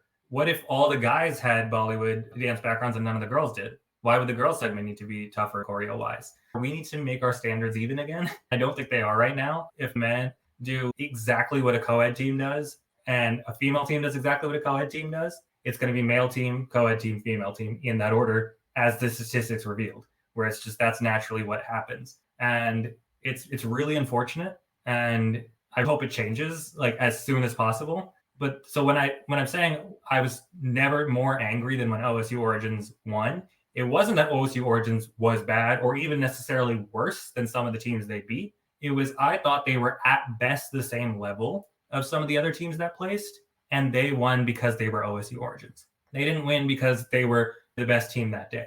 They won because they had the name behind it. And that's not the first time I've said that. And like it's the highest level I've said that. There's a bunch of other competitions where I'm like, they won because this was their team name. They won because they're an all-male team, or they placed because they're an all-male team when I had them 8th. You know, that's the reason why, rather than, and like even the classical thing I mentioned with the judge earlier, all-male teams are significantly less likely to have classical segments because guys are less likely to be classically trained. We mostly don't do classical. That's just not our thing, I should say. And you won't have that issue with like the classical judge of being like, no, their classical wasn't good. I'm going to make sure they're not placing. Whereas an all-female team would get screwed for the same reason. It's not just they're men, they're women, and this is the standard. They're more likely to have classical, and classical judges are much harsher. I can promise you that's true with the judges I've judged with. Classical judges are much harsher. And hey, like the women's teams are more likely to have classicals. It's not just they're men, they're women, the women get screwed. There's different reasons behind it.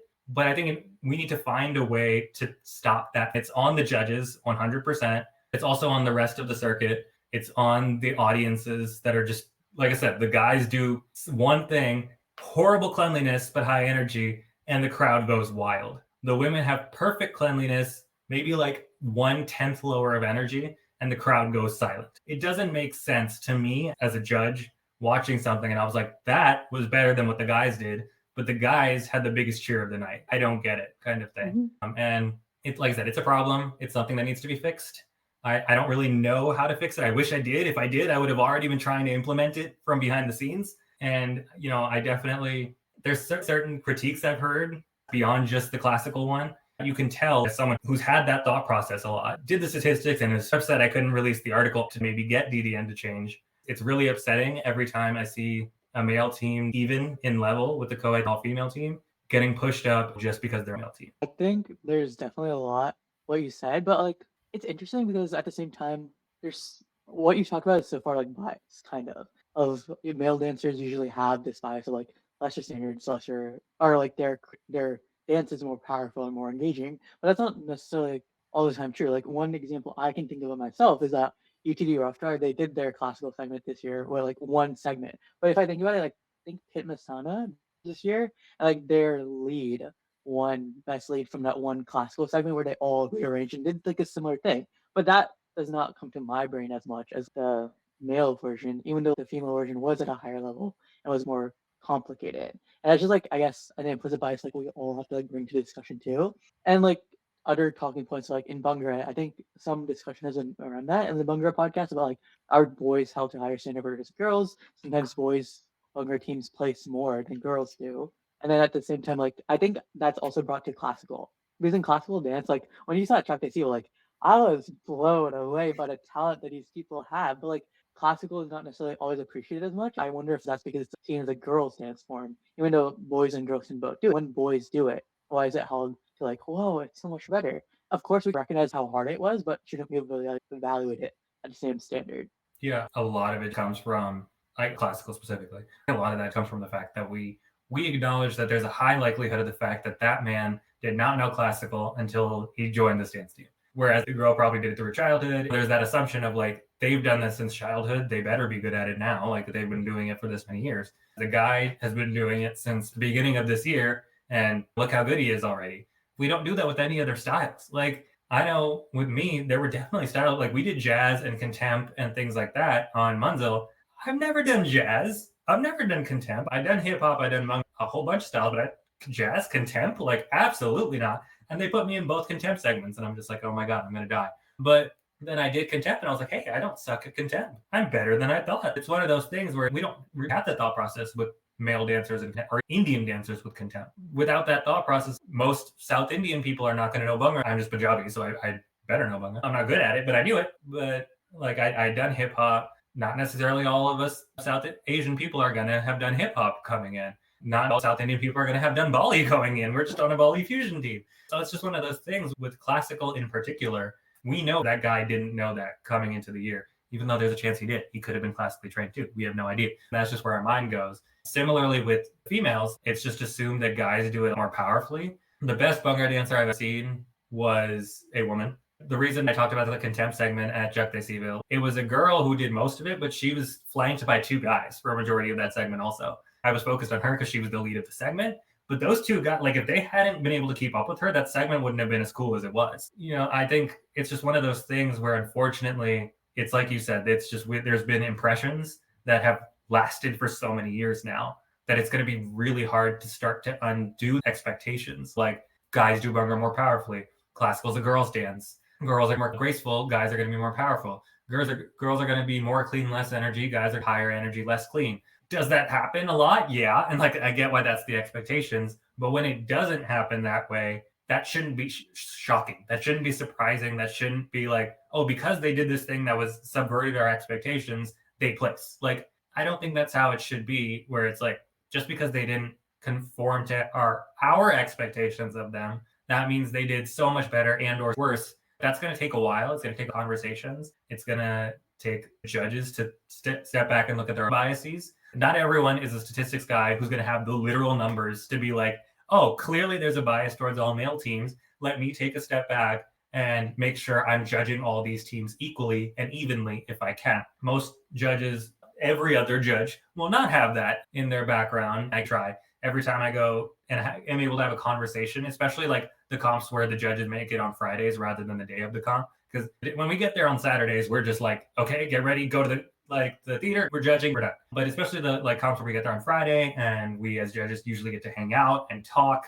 Usually that does come up, and I do try and bring it up at some point. You know, it usually comes up naturally. I'm not like, hey, do you want to hear about how DDN sexist? No, it's like we're talking about something and I'm like, well, I did this. These were my takeaways. Usually I give the numbers because when when people get the hard numbers, it sinks in more. That's clear and distinct differences for each gender / co-ed teams. If you eliminate the co-ed portion, it's guys 3.4 and place close to 60%, over 50 for sure, whereas girls below 5 round up to 6 on average and place just about 30%. That alone is more dramatic than when you include the co-ed teams. I think you should include the co-ed teams for context as a baseline, but even then, the girls have a bigger gap to the co-ed team than the guys. The guys do slightly better than the co-ed team. The girls do worse than the co-ed team. So it gives you the context clues. Clearly, the all-female teams are being discriminated against. The all-male teams are getting propped up, and the all-female teams are getting pushed down. How can we fix it? Even females have this encapsulated discrimination, because like I've heard it in my own team, like one female dancer said like there should be more guys in Kutu because they're more powerful. That sparked an interest. Wait, I'm not sure about that. I've seen girls teams or like primary dominant girl teams kill Kutu on the circuit. So it's just like, and like what you said about classical dancers judging their dance more at a higher style. Yes, some part of that is they're trained in that so they can give more critiques, but another part of it is like, do we have this innate bias that we do expect more watching Barbie? The final message, like for girls, was you're always held to these higher standards, and you're supposed to match these higher standards. Men don't necessarily have that, which makes me more responsible. It's tough, especially as South Asians. Women are discriminated against in South Asia, less in America, but still in America. It's been a thing for so long now that it's accepted. Only really the all-female teams seem to be bringing it up, which kind of comes, I've noticed in many cases, comes across as like, oh, sour grapes. Oh, they're just claiming sexism. Oh, it's just because they're a worse team and they want an excuse for it. And I just kind of want to be like, that's not usually, actually, it's not the case. I checked the numbers. They're actually being discriminated against, not consciously, I don't think ever. I don't think anyone's ever like, oh, that's an all-female team? Okay, well, blast. That's an all-male team? Well, they win. I don't think that's ever happened, ever, and I want to make that clear. But the expectations are different, usually lower for guys. When they hit and surpass expectations, the reward is higher. For women, expectations are already higher. And then when they finally reach those expectations, it's like, yeah, but, and then there's an explanation for why the guys team. It's like, hey, you reached our expectations of the guys teams and the girls teams were up here. The fact that they both got here, the guys team gets more love because their expectations were lower. If an all-male and an all-female team did the exact same performance, the guys would place higher and the girls would place lower. That's the issue I'm talking about. Texas Mooney was 11th this year. ATL Sacharangi was 11th last year, and they're all girls teams. Like that bias could have prevented them from competing at Legends. I remember you mentioning audience, but audience already has those implicit bias. Like they'll cheer more for like the boys, but like the girls don't get as much love, which is like rough. But like that cheer influences the judges' perception. OSU Origins, maybe they won first. I don't know. I have the same opinion as you, but in terms of the crowd cheering, OSU definitely got more than any of the other primarily dominant teams. That influences judging and how they feel the impact. Yeah, even coming from Michigan, a team that has, or it did have, now we don't, but had an all-male, co-ed, all-female team. And having friends on all the teams, but being much closer with my friends on the all-female teams. Before I got there, and my freshman year, my brother-in-law, now just my sister's boyfriend at the time, but currently brother-in-law, was the lead of the all-male team. There were the people that would travel to watch them perform. That never happened with any other dance team. That only happens with all-male teams. That like people that go to our college will drive / fly in some cases to go watch this all-male team compete. They're not on the team. Maybe they have a connection to the team, but they're not on the team. But they will literally fly / usually drive, but sometimes fly to go watch these teams compete. Yeah. The all-male, the co-ed teams, we had that once when it was like only a 2-hour drive. Then we had some fans show up and we were like, oh, cool, there's people in the audience. Families, I'm excluding. But I'm talking about like people that are at most friends with people on the team. There's no distinct connection. Will travel to go watch that team compete. Like go out of their way, pay money, to watch this team compete. And it's just so strange to me. I remember I would always check their results. We would go to Legends teams. Because I think I'll have to end a recording insert. Yeah, and then one thing that I always noticed with the female teams, especially in like I said, I had friends on that team. So I would always check and I would always want to make sure they weren't necessarily at the Legends comp. So I always had to check the like DDN Facebook post and be like, did they place? Did they place? Did they place? And I would do that after our competitions because we would be competing at the same weekend. And I remember one time, like it was a comp where Izzat got first at whatever comp they were at.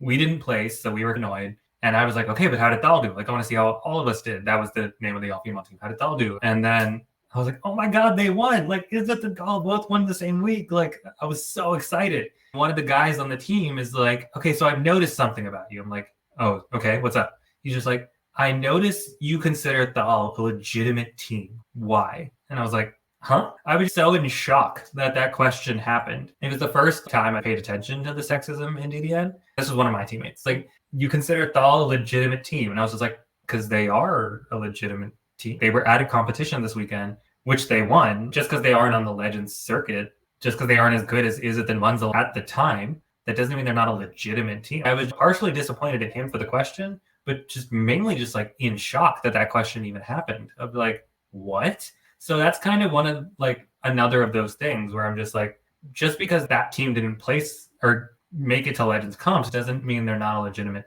team. And it's one of those things where I was like, I don't think he would have asked that if it was the all-male team. So if the all-female team made it to a Legends partner comp and won, and the all-male team didn't, but also won, I don't think he would have ever been like, why do you consider Izzat the legitimate team? Like, that would have just never happened. And especially like I said, I had a lot of really good friends, like friends to this day that I'm still friends with, will be at my wedding. So I almost got a secondhand offense for them. How dare you suggest they're not a real team? And that's just kind of, unfortunately, like very, I won't say it's like the exact same as that, where it was like two teams going to Legends affiliated comps and one team that wasn't.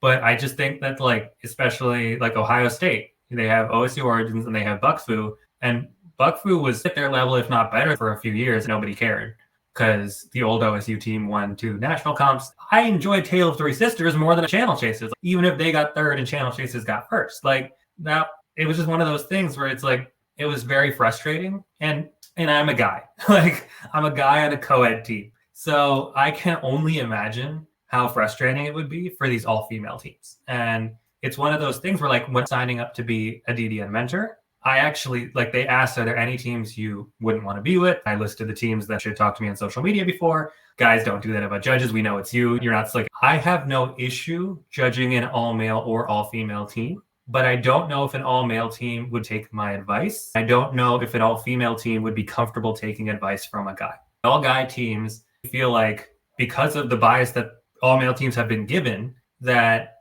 they don't necessarily need help because they already have the help. And all-female teams, they don't want to take help from and this is not all-female team, all-female teams, I want to make that clear. But in general, I don't know if all-female teams would be comfortable taking advice and, like, being told what to do, but, like, being told what they should do, at least, by a guy, because that just screams sexism and, like, male savior and all that stuff that we talk about in film of, like, oh, we should stop doing that. That's what it felt like in real life. C. Milana, co-ed team, no problem. Virginia Kashik, co-ed team, no problem. Would I love to be a mentor for an all-male and all-female team? Am I saying right now I'm not going to be a mentor for them? Absolutely not. I'd love to be a mentor for them. I just want to make sure my skills are being utilized as much as they can if we're doing that. And 2, that the team themselves feel comfortable doing that. Because there are times that not either of the 2 teams I mentor, but, like, I've given advice to a team as a judge. I see them at another comp and realize they didn't take my advice at all. And I'm like, obviously that's your decision, but what was the point of a 5-minute judges meeting one-on-one? Not necessarily the 15-minute, full panel one, but a 5-minute one-on-one meeting of just me with just you guys, you asking what you should fix, me giving you this suggestion, and then me seeing you again and you ignoring it completely. That doesn't help. I don't want to help you again. If I give a male team advice, half have zoned out and the other half get overruled. That's not all male teams, but that's happened when they've asked for help. Whereas all female teams, I will give the advice, and I can tell that the colleagues were to give that advice, they're more willing to listen to that than they are if I'm willing to listen to it. If you're comfortable listening to women, that's fine. But it's another thing I want to change, where women don't trust the guys as much because they've been screwed over by guys in DDN. A lot of all-male teams have this level of cockiness and arrogance when the skills don't reach that level, and yet they're being rewarded in some cases, not all, but in some cases with placements, despite the fact they are worse, or at the very least, the same level of the co-ed and the all-female teams, but they're just being rewarded for being at the same level as them. It's something we need to change. If I knew how to change it, I would have done exactly that already. But I'm working on, each judge a little bit at a time, just being like, hey, this is what's happened numbers-wise. Check your biases. Be very careful. of the way you talk to women if you're a male judge, especially because that's happened. Obviously, as a judge, where we come with experience, where we come from a place of power, trying to give advice, that's our role. The way you talk to people is very important. There's definitely judges that I feel like come from a place of, I know everything, you should listen to me. And that comes across bad no matter who it's coming across to, but it comes across really bad when you're a male judge saying that to a female captain and all female teams. Then it just adds a whole extra layer that I don't want to deal with. And that will take much longer than we have tonight. That is a discussion for the rest of our life, but it's a problem we need to look at, acknowledge, and see what we can do to fix it. Definitely a lot to talk about. I think that's a good ending point. Obviously, there should be more conversation in the DDN circuit. Something else I wanted to talk about is the lifetime of a DDN dancer and how we care about our DDN dancers in the circuit. You want to start with that. Sometimes they have to take off. It's not a whole 4 years, something like 2 years. Yeah. That's disheartening to see. In Michigan, at least, there was a consistent rhythm. They would come in freshman year, dance sophomore year, take junior year off to avoid burnout. 2 years of DDN was a lot. And they might or might not come back senior year. And I know my senior year, they don't want to come back. Yeah, my senior year, a lot of people weren't coming back. And that was really disheartening for someone that was like there the junior year. We had our best year ever as a team. Like, we would have gone to a national competition had COVID not happened. And we had 3 placements out of 4. We hit everything we could have wanted to hit in a year. And so many people didn't want to come back just because of how difficult either their majors are already, the burnout they felt, or especially like our sophomore year was very negative. I think that definitely contributed to a lot of it. But like I said, the fact that's consistent, we're going to have pretty much an entire chunk of the team take the junior year off. And like that happened with the year right after me as well, where it was like that year, we only had 7 confirmed guys going into season when we normally had like even guys and girls, where it was like if a 25 people team, it'd be 13 guys or 13 girls, 12 guys. We had 14, 15 girls and 7 guys that year. Of course, COVID happened, so that year didn't exist. People take a few months off and show up later in the season. That's happened before. I don't think that would have been the final number, but the fact we're guaranteed a quarter of our team, if not more, is going to take their junior year off and potentially not come back their senior year because of how difficult and how like difficult emotionally, I want to say. It's not just physically, because being on a dance team is so tough. You're not getting much sleep. You know, you're basically getting the best kind of workout, but like for 4 hours every night. And you're definitely going to get sick because someone on your team is sick. You spend 4 hours a day with them, you stay in a hotel room with them, and boom, everyone in that hotel room is sick. Like, it's just one of those things where it's like physically it's demanding, plus you're dancing. So you're going to have the regular, like, oh, they have shin splints and they turned their ankle and that person ran into somebody and now they dislocated their shoulder. That never happened. So many regular injuries. We always joke, we're basically a Michigan sports team and we don't get benefits. Michigan sports teams, they can get like their Friday classes off because that's their travel day. They'll get their exams postponed because, you know, they traveled for a game or whatever. And we're doing the same thing where we got to travel on Friday and we're going to be there through Sunday, and we really cannot work on our homework during that time period because we're really busy at this competition, but we don't get any of the benefits. We got to grind. I remember the competition the day before my birthday. I got sick, came back at 10 p.m., tried to study while sick, and then we hit midnight and it was my birthday. So I got a bunch of wishes and calls. So I was like, I'm not going to learn anything. I go to class the next day and bombed the exam. I had no time to study. I was sick. I stayed up late because it was my birthday. I knew I couldn't sleep before midnight. It's like we get pushed so far, and then throw in the fact that we're like, I had a quote unquote easy major. Do I think it was easy? No. Was it easy in terms of what brown people have? Yeah. I was a sport management major, which when you compare to the business majors and the future doctors and the engineering and comp sci people, that's the easiest major. I could never complain because I was the only one that didn't do homework during practice. Many kids are in the toughest majors in whatever college they're in. Like I said, business, med, engineering / comp sci, and 4 hours of their day are taken by this dance practice. Whenever they're sitting out of a segment, they have their laptop open. Their laptop never gets a chance to shut off. They're getting less sleep in general just because, you know, our practices end. You know, we stopped writing an endpoint. We put 8 to question mark because we just knew it was going to go ridiculously late. I don't know if people have heard of the cookie company, Insomnia Cookies. The whole point is it stays up really late, 2, 3 a.m. You go, you can still get some cookies. I outlasted something called insomnia way too often.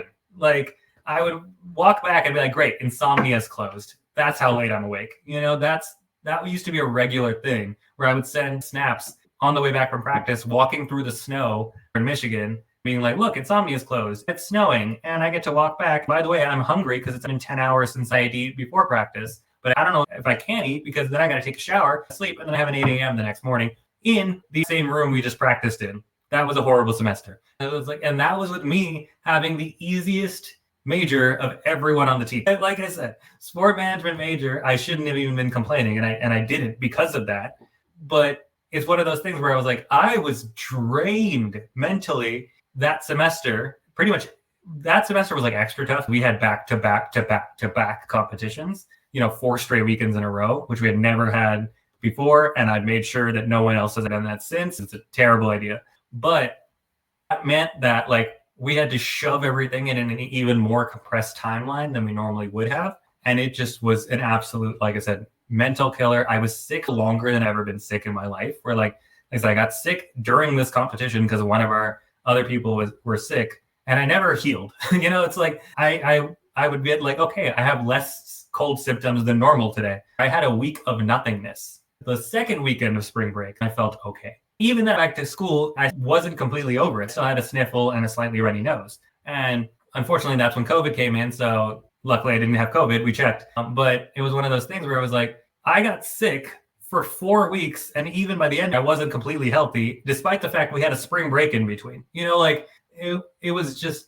it's one of those things that maybe only athletes will understand what we went through. But even then, especially in a school like Michigan, the athletes get taken care of very well. They get made sure that like, okay, here's your scholarship, here's your special, academic building that only other athletes are allowed to access. Here's the IM building that only athletes are allowed to access. If you don't want to take a exam today because you're traveling, don't worry, take it either before or later. You don't have to come to class. Everything an athlete is doing without any of the benefits of that the college is giving us. Obviously, we have our own benefits. We love dancing. We're meeting other South Asian people. We're competing. But we don't have any of the benefits that the college is giving us. So it's on a dance team consistently, especially, with so many people's focus being on the competitions and being very results-based. We should place. We didn't. We suck. Like that ruined this year. We didn't place, so that sucks. And yes, is my best memories from being on the dance competition, the comps we placed at. But does that mean everything else there was a bad memory? No. Like it was majority good memories when I was on this dance team. Just such a hard semester. And post spring break, we were finally going to get to relax a little bit, and we didn't have any comps. Practices wouldn't have gone as late, and COVID happened, and I didn't get to enjoy any of that. That semester was its own form of extreme. So I don't want to use that as like the benchmark of every semester. But there were definitely a few people I was close with, really good dancers, didn't come back or weren't planning to. No one came back the following year. They didn't have as much fun on the dance team because everything was so results based. And that's crazy that like we had our best season ever. Our results were amazing, and they didn't want to come back because there was so much pressure and so much focus on the dance. And these are people that love dance, but they didn't want to come back because it wasn't fun for them. I didn't have that issue. I was like, yeah, I'm coming back. Absolutely, 100%. There's no way you're keeping me out until COVID did. That was the first time I heard that. The people who had done 2 years and then break, I was like, okay, you need a break. You're engineering, you're med school. I get it. They loved dance. We've talked about how much we appreciate dance, what it means to us. Despite that, they don't want to be on the dance team. That is a problem. People are so passionate, been dancers for so long, love it. They don't want to be on the dance team because of what the dance team does to us. And I think that is the biggest issue, more than the sexism, which is saying something. People that love dance not wanting to dance. I remember during the DDN conventions, the OSU Origins falling off. I hated that comment so much because they went to Legends, but I don't think a lot of people understand what going to Legends took. That's why their team didn't place the next year. OSU Origins, before placing that year and getting to Legends and placing first, the previous year they had a build-up year where they trained all their dancers and like made it that they could have the capability to do it. But getting to Legends and being able to place first took a lot on the people's like souls, and like people who love dance don't necessarily want to come back because it's a whole cycle to put themselves through. That's why OSU didn't do well in terms of placing, because most of their team quit because they went to Legends. And like I think that's something that sometimes people forget, is that to go to Legends, like hopefully it changes. I think Yossi Chalka, hopefully I'll get to interview them later. They'll get the system. It takes a lot. That junior year, we made a national competition, and Elo is a very good thing. I do think it's helped make like the teams that deserve to go to the national competitions make it to the national competitions. But what it does do is it basically screws over your early comps a lot, where like we've won at those early comps, but then we had a seventh. You're not going to Legends. We got first, second, third, and seventh, and we're not going to Legends. Did you miss the first, second, and third part? Does ELO make sure the best teams go? I think a lot of the times it does. I think we've seen that consistently. It forces you to ramp up as the season picks up, because those first few comps get super disincentivized. I'm the statistics guy. I care about the equations, and it's a really good equation, but the way that equation is written basically means like if you go to 4 comps in a year, which I feel like is the kind of the average, or at least the goal of the Legends quality teams, the first 2 comps really don't mean anything. The last 2 comps do, but we don't, as dancers, don't think about it that way. We can't. And that's just never how we're going to think about it. So we go hard in the first 2 comps because we still have the energy and we're still there. We just started like it's our first 2, and the adrenaline's pumping. Once our adrenaline falls off and we're midway through the semester rather than early in the semester, and our exams are picking up and we're all getting sick, now we need to go even further. Now we need to go even harder, because the last 2 comps matter more. And if we don't do well in these last 2 comps, we're not going to Legends. It's difficult to keep pushing your body over and over. Everyone who knows me knows I love my sleep. I need double digits more than any average person. If I don't get that, I'm a crabby human being and I hate everything. There was one day our practice ran till like 4:30. Like I said, I was starving because our practice was at 8 and I had eaten before that. So it's been like 10 hours since I've eaten, out of which 8 hours was like heavy physical, intense, and all I've done is drink water since then. So I go to 7-Eleven, which is the only thing open at that time, and grab a sandwich and eat that.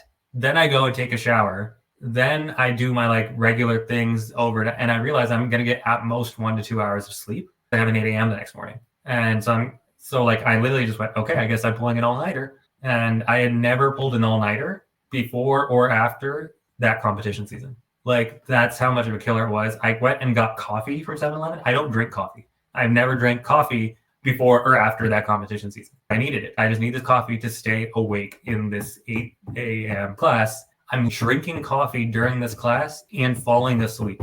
I pull my phone out, watching something while focusing on class. I need my brain focused. When she's talking about something boring, I can watch something here and keep my brain engaged, because otherwise I'm going to fall asleep in this class. And then I'm walking back at 10 a.m. once this class is over. As I'm walking back, I'm emailing my professor in my 11:30 and just saying, hey, I'm sick. I'm super sorry. I'm not going to make it. Was I sick? No, but I was so tired. I slept from 10 a.m. to 6 p.m. The only reason I woke up is because we had practice. If you tell someone that I went to sleep 10 to 6, they'd be like, you don't sleep that early or get up that early. What happened? 10 a.m. to 6 p.m.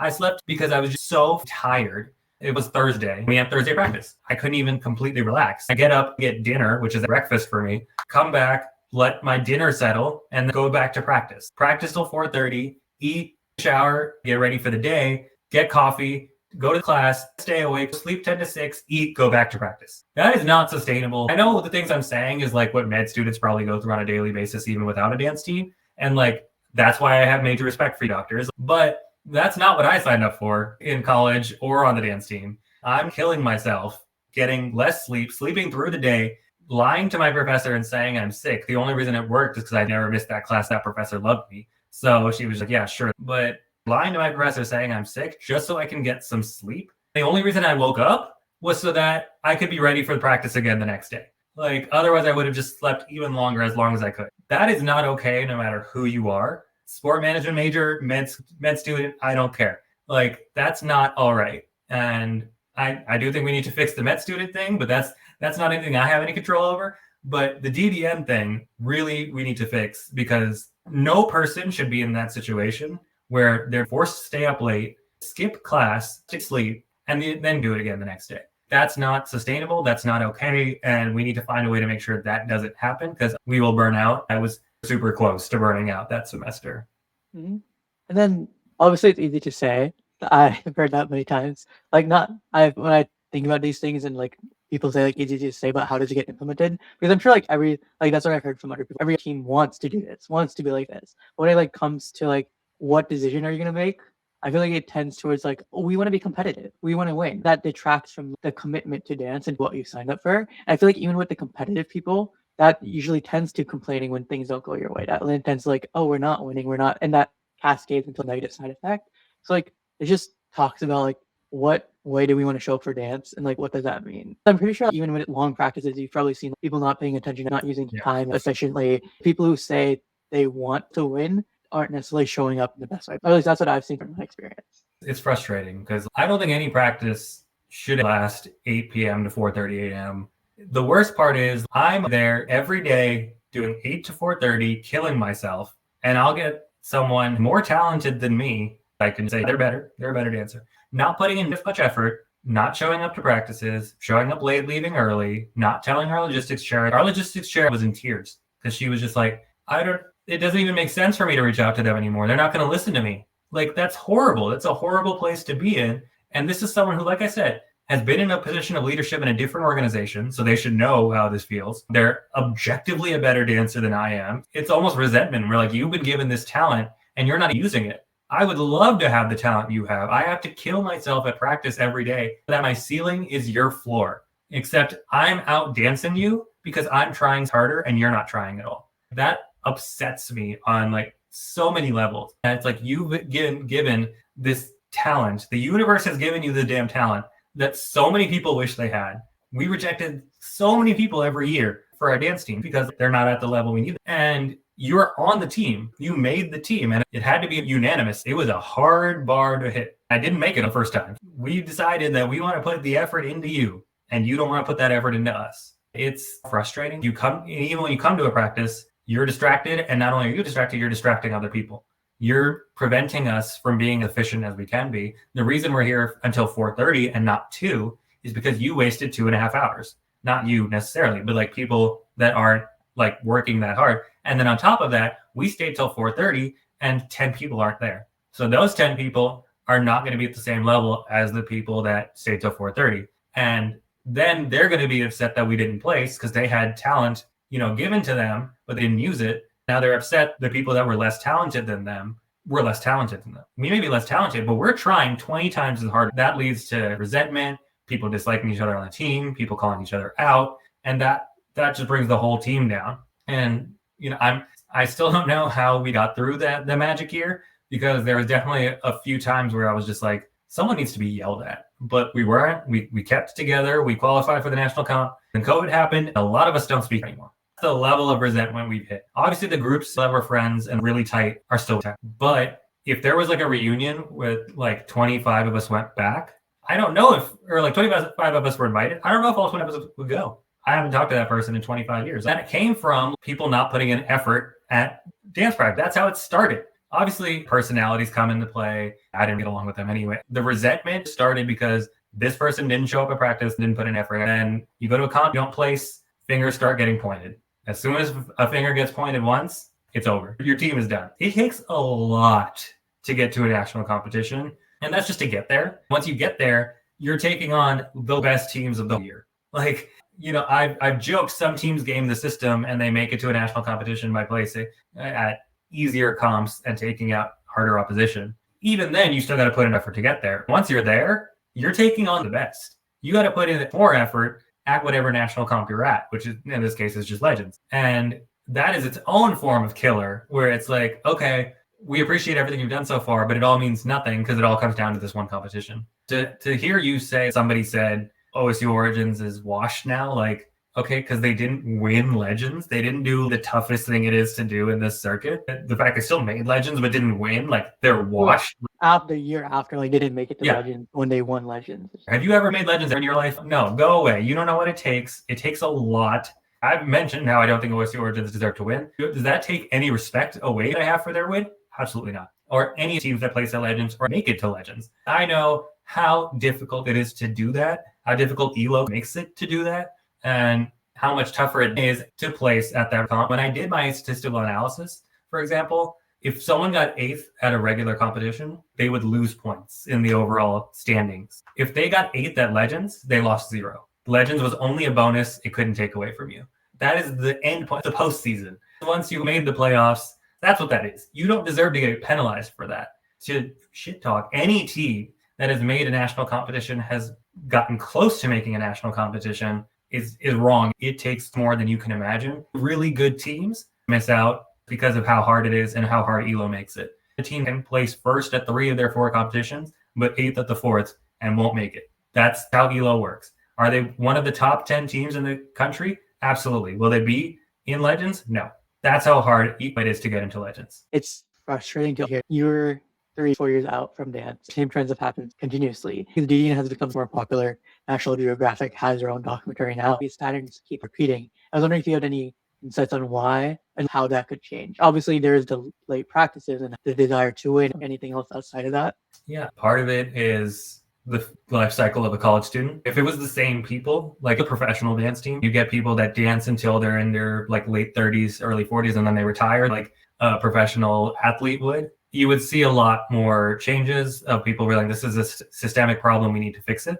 But realistically, we're a college dance team. On average, the most that anyone's going to be on a team is 4 years. Realistically, you're probably not even going to be on that team all 4 years. And then you'll get the exceptions that are on the team like 6 years, and you're like, dude, you need to graduate. But like I said, at most, you're going to get 4 years, and then they're going to cycle, and then the new people are going to start. And then the cycle restarts all over again, kind of thing. And I think that's part of the reason why we see the same stuff over and over again, of like, because we're getting new people who are, and the same stuff is happening. It's really easy to get like, using the college football example, if you win a national championship, your next recruiting class is going to be really good. And so you might have one transitional year where the freshman quarterback struggles, but they're still the best quarterback. So then the next year they're going to be really good. The dance teams, it's potentially similar, potentially not. There's a lot more variability because you have no control. People like come to Michigan and then, oh, hey, you should try out for this dance team. But we have noticed the same teams making the national competitions over and over again. And that is because like, hey, we know that team is going to place. If you make it to OSU and win Legends, or maybe not Origins, but like a team that got like 2nd or 3rd or 4th and really close to placing, and they're like, okay, we're right there. It's like the run it back kind of scenario. You'll get all the people that you had last time, plus the even better people to lock it up and make you even better. The best teams keep getting better. The teams just below that level, I've been talking about them a lot because they're the teams that I've mentored and judged majority of the time, it's more variability. They might place once a year, 3 times 1 year, then not at all the year after that. And, it's really hard to keep people. Like I said, the year we didn't place, we had the biggest turnover, 10 or 12 new people the following year. It's really hard to put in all this effort, all this focus, and there's nothing to show for it. And I think that's where the difficulty comes. People leave because of the high stress. We put in all this effort and we didn't place. It's so disheartening and disappointing. If we got new people, we'll place next year. But I don't want to go through all that and not place again because, oh my God, like that takes so much out of you. It's hard to get out of that cycle. We don't want it to be results-based because the results are what we have to show for it, unfortunately. So for a team that, Munzel, we expect the best out of us all the time, national competition level. We placed once 1 year and not at all the year after that. That's like, okay, why am I even here? Our Munzel's washed, we're not there anymore. And then of course the following year, we have the best year we've ever had. So like a lot of variability, but even then we lost a bunch of guys and a few girls because of how much it was taking out of them to get to that level. It's so hard. A large majority of people in the circuit are South Asian. We're putting ourselves through the toughest majors, which are hard even when you have nothing else going on in your life. And now you're doing the equivalent of a college athlete and getting none of the benefits a college athlete gets. And then being asked to do it all over again, potentially for like college athletes get paid. We pay to be on the team. We're doing the same level of work, but they're getting a scholarship and we're paying dues. Like it is so difficult. And I think people lose sight of that. I romanticized it right after graduation. Like being on Munzel was the best time of my life, the best time of college. My best memories of college are from Munzel, but my worst memories of college are also because of Munzel. That is not where I should be. I don't want something I love causing the worst memories of college. Unfortunately, it did. It's a repetitive cycle, but how do you continue to grow? How do you create a culture that stands time and really care about what dance means? Sure, it can last for a cycle, but after some time, it'll probably like disperse. We've seen that in the DDN where like a lot of teams start up and like after 4 or 5 years, they're gone because the captains didn't imbue that team culture. Same with DDN dancers. You start out with this like, oh, this is really fun. This is like what I like to do. But then somewhere along the line, it became like some of your negative memories too. And you're just like, is this really worth it? And like, I think what I wanted to talk about too is just like, do you think there's pink tinted lenses perspective? That's a recent terminology I learned. You look back, you only remember the good. Your body forgets about like the physical pain, the emotional pain, the suffering, and remembers like, oh, this was actually so fun. This is what I enjoyed. You come back into the year without like any focus on what progress do we need to make, what growth do we need to have, and what things we need to address. It's more like, okay, let's redo it and be able to achieve success without knowing what it takes because we forgot. During my time on the dance team, for sure, I call them rose tinted glasses. It's Yeah. not like, Yeah. So for sure, like I said, when I was on the dance team, I would forget the negatives like really quickly after they happen. And other than the 1 year, like I said, where we didn't place, where it was extremely negative outside of just results, the environment wasn't fun either. I feel like that time everyone came back of like, we need to make sure last year never happens in that sense ever again. Other than that year, I would say every year I would come back and be like, this is so fun. This is amazing. I loved every moment. Like, this is great. And the reason I know that's true is because I would write stuff down about how I was feeling and my experiences. And, you know, I remember reading them a year, maybe 2 after college and just being like, wow, those are really positive. And I know personally, like I have so many memories from that semester, especially that like super successful semester that were very negative. Some of the worst in college, some of the worst in life came from that semester. I added to what I had written. I never want to remove anything because I want to know what my, thought process was in that time. I added to what I had written, looking at everything through rose tinted glasses, all the things I left out last time. It's a warning. You're going to put yourself through this again because it's going to be a really fun time. But remember, there's this other side that we all forget about. And, now when I read it, it's a much more real experience. It's gray, and I feel like everyone forgets that, where they just assume it was either a really positive experience. Yeah, I want to do it again.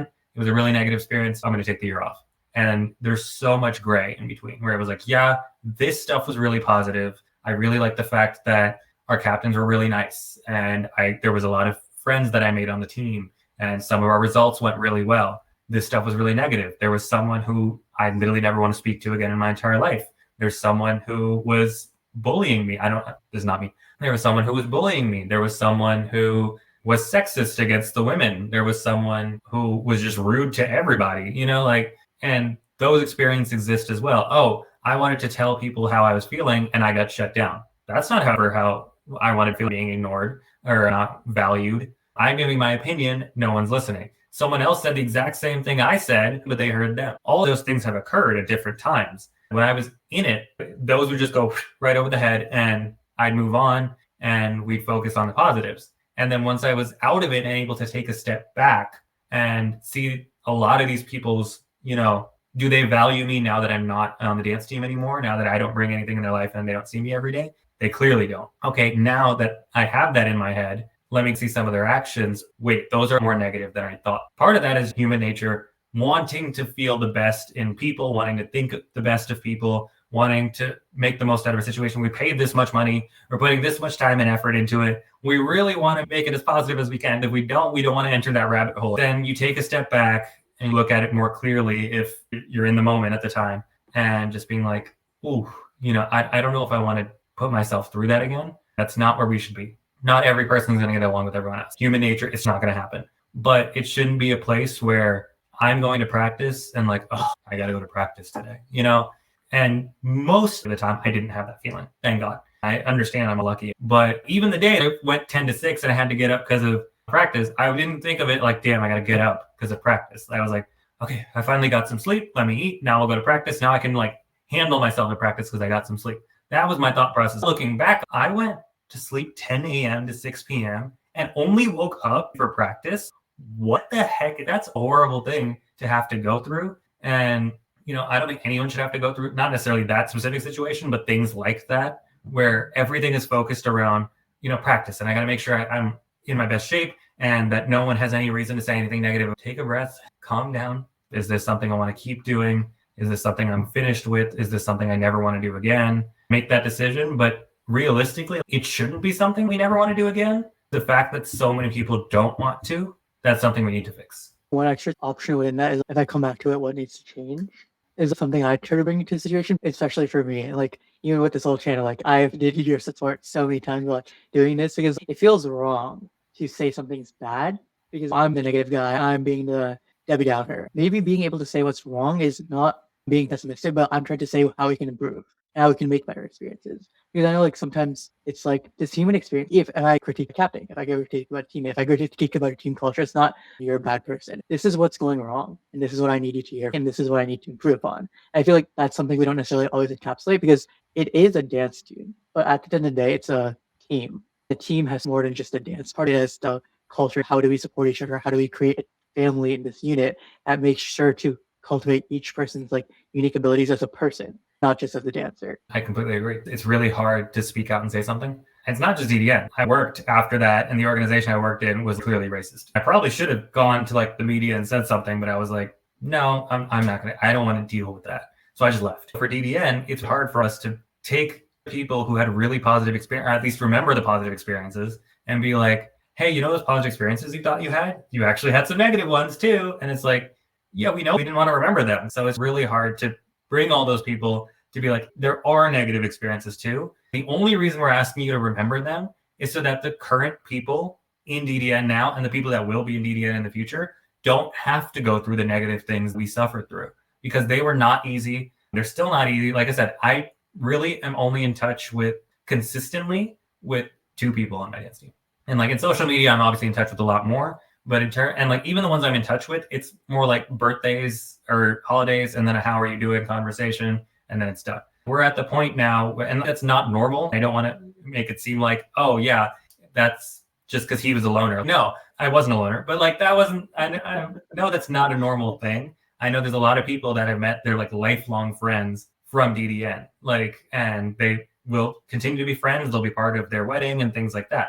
And like I said, when Munzel ended, I would have said the same thing. I would have been like, I'm going to be friends with these people for the rest of my life, and they're going to be in my wedding. They're going to be my brother, sister, cousin, best friend. Now we're 3 years after that. I don't feel the same way, or 4 years after, because like I said, COVID didn't exist. 4 years after, I don't feel the same way at all. That's really unfortunate because I spent so much time with these people. I would have loved to still be really close with the ones I was at least really close with back then.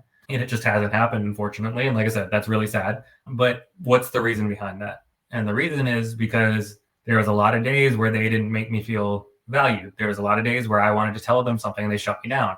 It was just for the good of the team. And now we're done. And I'm like, screw that team, you know? And now the team doesn't exist. So how good was that team? Clearly, there's a lot of negatives. Hassan Minhaj and National Geographic, I'm glad they're going to show an entire team, multiple teams worth of full year experiences. I really hope they don't also do the rose tinted glasses and they show the good, the bad, and the ugly. And like, I know that's going to be hard for a lot of the dancers being interviewed to give their real, honest feelings about it. But I really hope when it does come out, it is real, honest, raw, like what they're actually feeling in the moment, and encapsulates the positives and the negatives. And I don't know if it will. I honestly don't think it will, because I think there's a secondary agenda behind it. And as well as it's just difficult to do that, to know the things I say could be on TV and I'm going to be shit talking the thing I'm doing. Like, that's going to be really hard for people to do. I hope there's more honesty in that documentary. What you're doing is great. All these things are hovering beneath the surface. We need to push them above the surface and talk about them, because they are a problem. They've been here so long, clearly since before I was on DDN, and clearly since after you, but you know, you'll be on DDN. And that encapsulates like an 8-year time. Lasted throughout that entire 8 years. They're going to last, like I said, they obviously happened before me, and they're definitely going to happen after you. What can we do to make the negatives not as negative? For sure. When we think about a dancer who left the team and left or who has to quit halfway through a comp season, we think about the impacts on the team. Like, we won't be able to succeed next season. We won't place at this comp. But like, sometimes we forget to ask, why did they choose to not come back? And I think that's the question we focus on. What are we going to do to place next season? What are we going to do to make sure that we all have the best experiences, and that it's not just comp weekends, me placing? Because like, what am I going to talk about in 5 years to my children? Oh, we placed first. No, I'm going to talk about, I've had an amazing dance experience, and I want you guys to have that in your future too, where you're able to like engage with dance in this new way, as like what we talked about so far as an expression form, but like in a team culture where you're able to make friends that, even if they don't last long time, last a lifetime. Those memories, and there aren't as many negative memories. And that's the goal, right? So my best memories in college, came from DDN. When we placed, the closest I ever came to happy crying was one of those moments. We put in this much effort. I got rejected. I made the team, and we did the thing as a team. Munzel 9.0, the final Munzel to ever exist. You know, this team worked hard every single day, months on end, and we're, you know, us 25 people are never going to be in the same place ever again. That's how life works. It's never going to happen. We went on stage 4 times and did the thing. Would have made a national competition had it existed that year. But some of my most negatives are the times I got shut down, the time, you know, this guy was just to ask me why I considered the female team legitimate. A lot of other things that I'm just not going to talk about, but can tell other people one-on-one. So many negative things did occur. And like I said, without a doubt, like if I'm doing a top 10 list of, I don't know if I have 10, but top 5 list, like worst memories in college, only one had nothing to do with DDN or Munzel. That is a problem, you know, and one, you know, at least one of those is one of my worst memories in life. That's a problem. And I think that's part of the culture, unfortunately, and it shouldn't be. And it's something we need to stop. Just a quick question, I'm a bit curious. Is that part of like why you translated into a judge? And obviously coming off from an experience, where did you go from that to becoming a judge? Yeah, well, being a judge came partially because of how much of a background I had in so many different styles of dance. Like, yes, Bolly was my specialty. I have ballroom and Persian. But other than that, I also, you know, had experience and taken classes of hip hop, Bhangra. There's another one I'm completely blanking on right now. But, you know, I have experience with so many of these different dance styles, and especially ballroom. I've never seen Persian on the DDN circuit. We need to make that happen. A lot of these dance styles haven't been represented in the judges' side. We always talk about Bhangra, classical, and hip hop judges. There's more in the fusion circuit. It was a Bollywood fusion circuit to start, and we didn't even talk about Bollywood judges. That was part of the reason why, was because my senior year, I had done the project and saw the sexism and was like, okay, maybe I can go in there and start to fix that from the inside. So those were the 2 main reasons. I have dance experience, and I can focus on the positives more than the negatives. And even the negatives that I talk about, I can, you know, not say them as harshly as some of these judges do. Because we've had some judges that I guess the power goes to their heads, they're on a power trip and tear you down. I hate that. Yes, you need to give critiques, but your goal should be lifting them up. It should be, this is how you become the best team you could be, is if you fix this thing that you messed up today. That doesn't mean your team sucks at this. It means today, in this performance on this stage, 10 minutes, that's all I'm judging, this thing went wrong. So this is how you can work on this one thing in that 10-minute performance. And, you know, so that's why when it comes to like being Virginia's mentor or being the official DDN mentor of CU Milana, just like signing up for being a DDN mentor, it was a no-brainer. I wanted to help as many teams as possible. That's why I became a judge, to help as many teams as I can. And I've said this to Virginia Chaotix captains. I've said this to other captains where I've gotten lucky enough to judge them twice in a single year, which we're apparently not supposed to do when we become Legends judges. But since I'm not a Legends judge yet, whatever. When I see a performance in like the first performance of the year and it's like kind of raw, not great, and then we give the critiques and a month passes and then I see them at the next competition that I end up judging and I see the improvements they made and I see how much better they are. That's what being a judge means. Seeing a team reach their full potential. That's everything as a judge. I was able to see them give critiques and then they did that on stage. That's the same team I judged a month ago. That's amazing. Do you guys understand how much better you are? I always want to emphasize that. You did everything I said and then some. You're so much better. I always want to emphasize that improvement. I've been lucky enough with Virginia Chaotix. I've seen it over a multi-year span. Last year, you guys went like off and like placed at 3 comps and I think won or maybe 2. Like you guys had a great year. And that was exciting for me because I judged your first 2 competitions and you didn't place. You should have at the second one, but that's a different discussion. But you know, saw your first 2 comps, like saw the effort you guys put in because I was your mentor at that point. You guys kept asking questions and I was happy. They care. They want to do everything they can to improve. And then seeing the results and seeing that like, hey, all that effort, the results showed. And like I said, it's what being a judge is about. It's what being a mentor is about. CU Milana wanted to make a competition and they did. Virginia Chaotix wanted to place and win competitions and they did. Like that's what being a judge and a mentor is all about. Trying to help that team be their best version. And then seeing them at their best version, there's nothing better as a judge. Yeah, for sure. You've transitioned to be a judge, to be a person who can make a difference in how critiques are given, how dancers can grow, and make a better impact on how the circuit operates. Thank you. Last thing about improvement, and audition videos coming up. Do you have any broad advice that could help dancers? Yeah, I mean, I think we've touched upon a few of them where it's like find the thing that people on your team are good at, focus on the styles and skills that not only your team has a background in, but will enjoy. Don't do 8 hip hop performances if your team doesn't like hip hop, because they might be amazing at it, but they're not going to enjoy dancing to it. Certain teams I've talked to had that issue where it's just like, yeah, we're doing Bhangra 3 times. And I'm like, do you have anyone with a Bhangra background? It's like, sort of, then why are you doing Bhangra 3 times? Like, not only are you not going to be very good at it, you're not going to have fun learning it, or maybe you'll have fun learning it, but not as much fun doing it. So why are you doing it? Not only focused on styles your team has backgrounds in, styles they will also enjoy, because it doesn't matter what it is, dance, work, writing a paper. If it's something you enjoy doing, you're going to not only, like I said, have more fun, but you're going to do it better. You're going to try that much harder just because you have fun doing it. And then definitely, like, again, I understand choreo wise, it's really hard to, a lot of people go to their lowest common denominator of like, this is the best they can do, so we're all going to be at that level. I don't think teams need to do that. I think, not everyone on stage needs to be doing the exact same thing at the same time. Obviously, what they're doing should fit together. If we're in a situation where like 8 people on your team are amazing, can do like the best dance steps in history, and the other 15 people on your team are like, yeah, they're pretty good. Okay, give the 15 people the pretty good steps and give the 8 people the amazing steps. Like, don't just always bring your choreo down to the lowest person. Bring it up. Even the lowest person is going to get better as a dancer. Some of the average people are going to get better as dancers. Those who have that skill are going to be there. So many times I'm like, I can't consider this team a contender because their choreo is so basic and so simple, and they're still not hitting it perfectly with some of their dancers, that it's just like they have no chance of placing ever with that difficulty of choreo if they're not completely perfect. And and I brought this up a couple of times where it's like, yeah, your choreo is really simple. And some of the teams have pushed back and just been like, okay, well, or not like pushed back, but at least given an explanation of like, well, we have a few dancers that are really, really good and a few that literally have never danced until they joined our dance team. And I think that's the way to do it. Not everyone needs to be in every segment.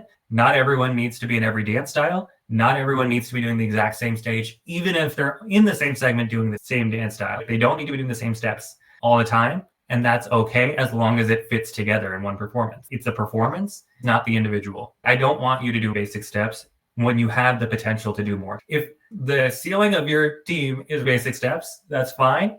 Do it really well. Because if you do really basic steps, really clean, really high energy, you have just as much of a chance to place as a team with much tougher choreo who isn't as clean and not as high energy. That's what I've always felt. Obviously, your ceiling is lower, but your floor is higher. Their floor way lower, but their ceiling is way higher. There's an overlap, and you can top them for sure. Focus on your team's strengths. Focus on what your team will enjoy. This is not just because of what we talked about. I've said this to many teams. Focus on what styles your dance team will enjoy dancing to and learning, not just what they already are good at or what you think you have to do for DDN. And if this is your ceiling, fine. Do it really well. Take it out of the judges' hands. Be so good, we have to give you first. That's happened at the comps I competed at. I watched a team and I'm like, okay, we're fighting for second. That team got first. Be that team. Be the team that's just like every single person in that theater knows that they got first. We don't even need to worry about it. Because judges, as I talked about, we're all over the place. We all have different backgrounds. We all look at different things. I want the entire performance, what I'm going to watch again. One person wants to be technically perfect. One person wants you to show them, only how it fits with their theme. We're all looking at different things. Take it out of our hands. Just make it in such a way that all 3 of us just saw that performance, looked at each other and just went, okay, we're all on the same page. That's first. Moving on,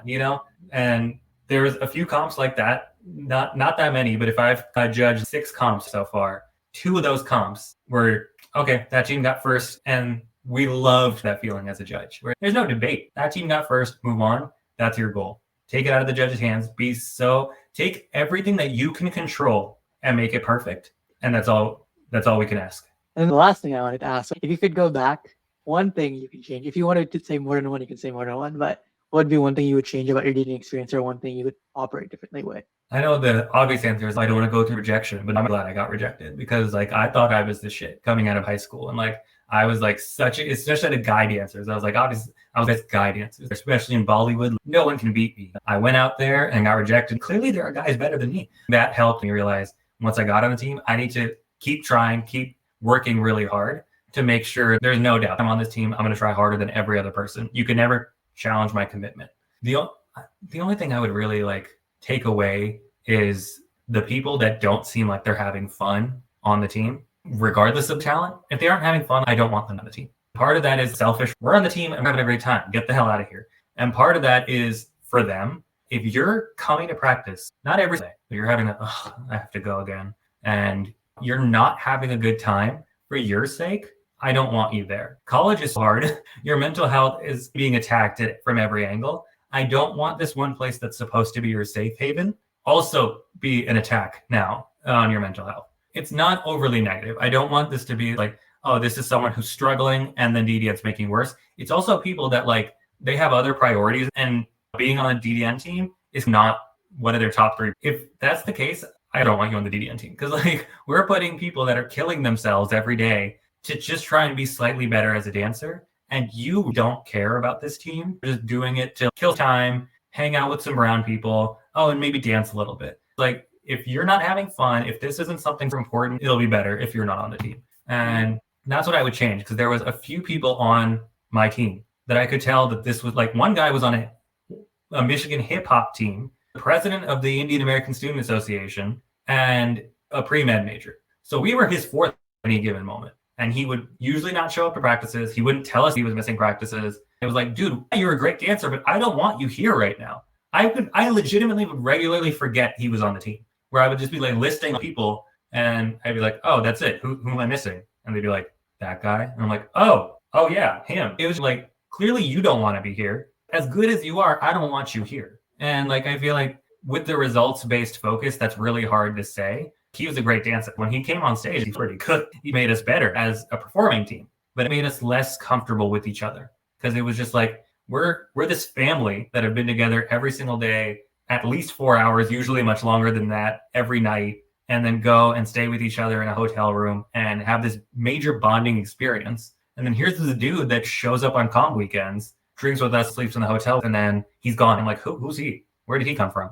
You know, it's our family plus this other guy who's staying with us for the weekend. You know, it's not fun for anybody when you have people like that who aren't committed. So if I could change anything, I would remove these uncommitted people. They're hurting more people than they realize. They're hurting the logistics chair who's crying over the fact that no one's listening to her anymore. They're hurting the vibe of like, I don't know who this person is. Why are they with us? When they're hurting the commitment level, we're trying to convince people to show up to practice every day, and that's really important.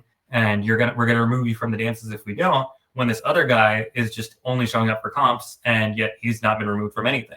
You know, so by not having that commitment level, or by not having fun, which is like part of the conversation we talked about, they're hurting not just themselves, they're hurting others. I don't want them to hurt themselves or others. Remove the uncommitted people, and the people where being on DDN is hurting them. So the uncommitted people, so it doesn't hurt us. For the people it's hurting, so it doesn't hurt them. Change practices so they don't last 6 a.m. My only 3 all-nighters in college were after late night practices with an 8 a.m. the next day. And the only time I drank coffee are those 3 days is a problem. And we should never have that happen again.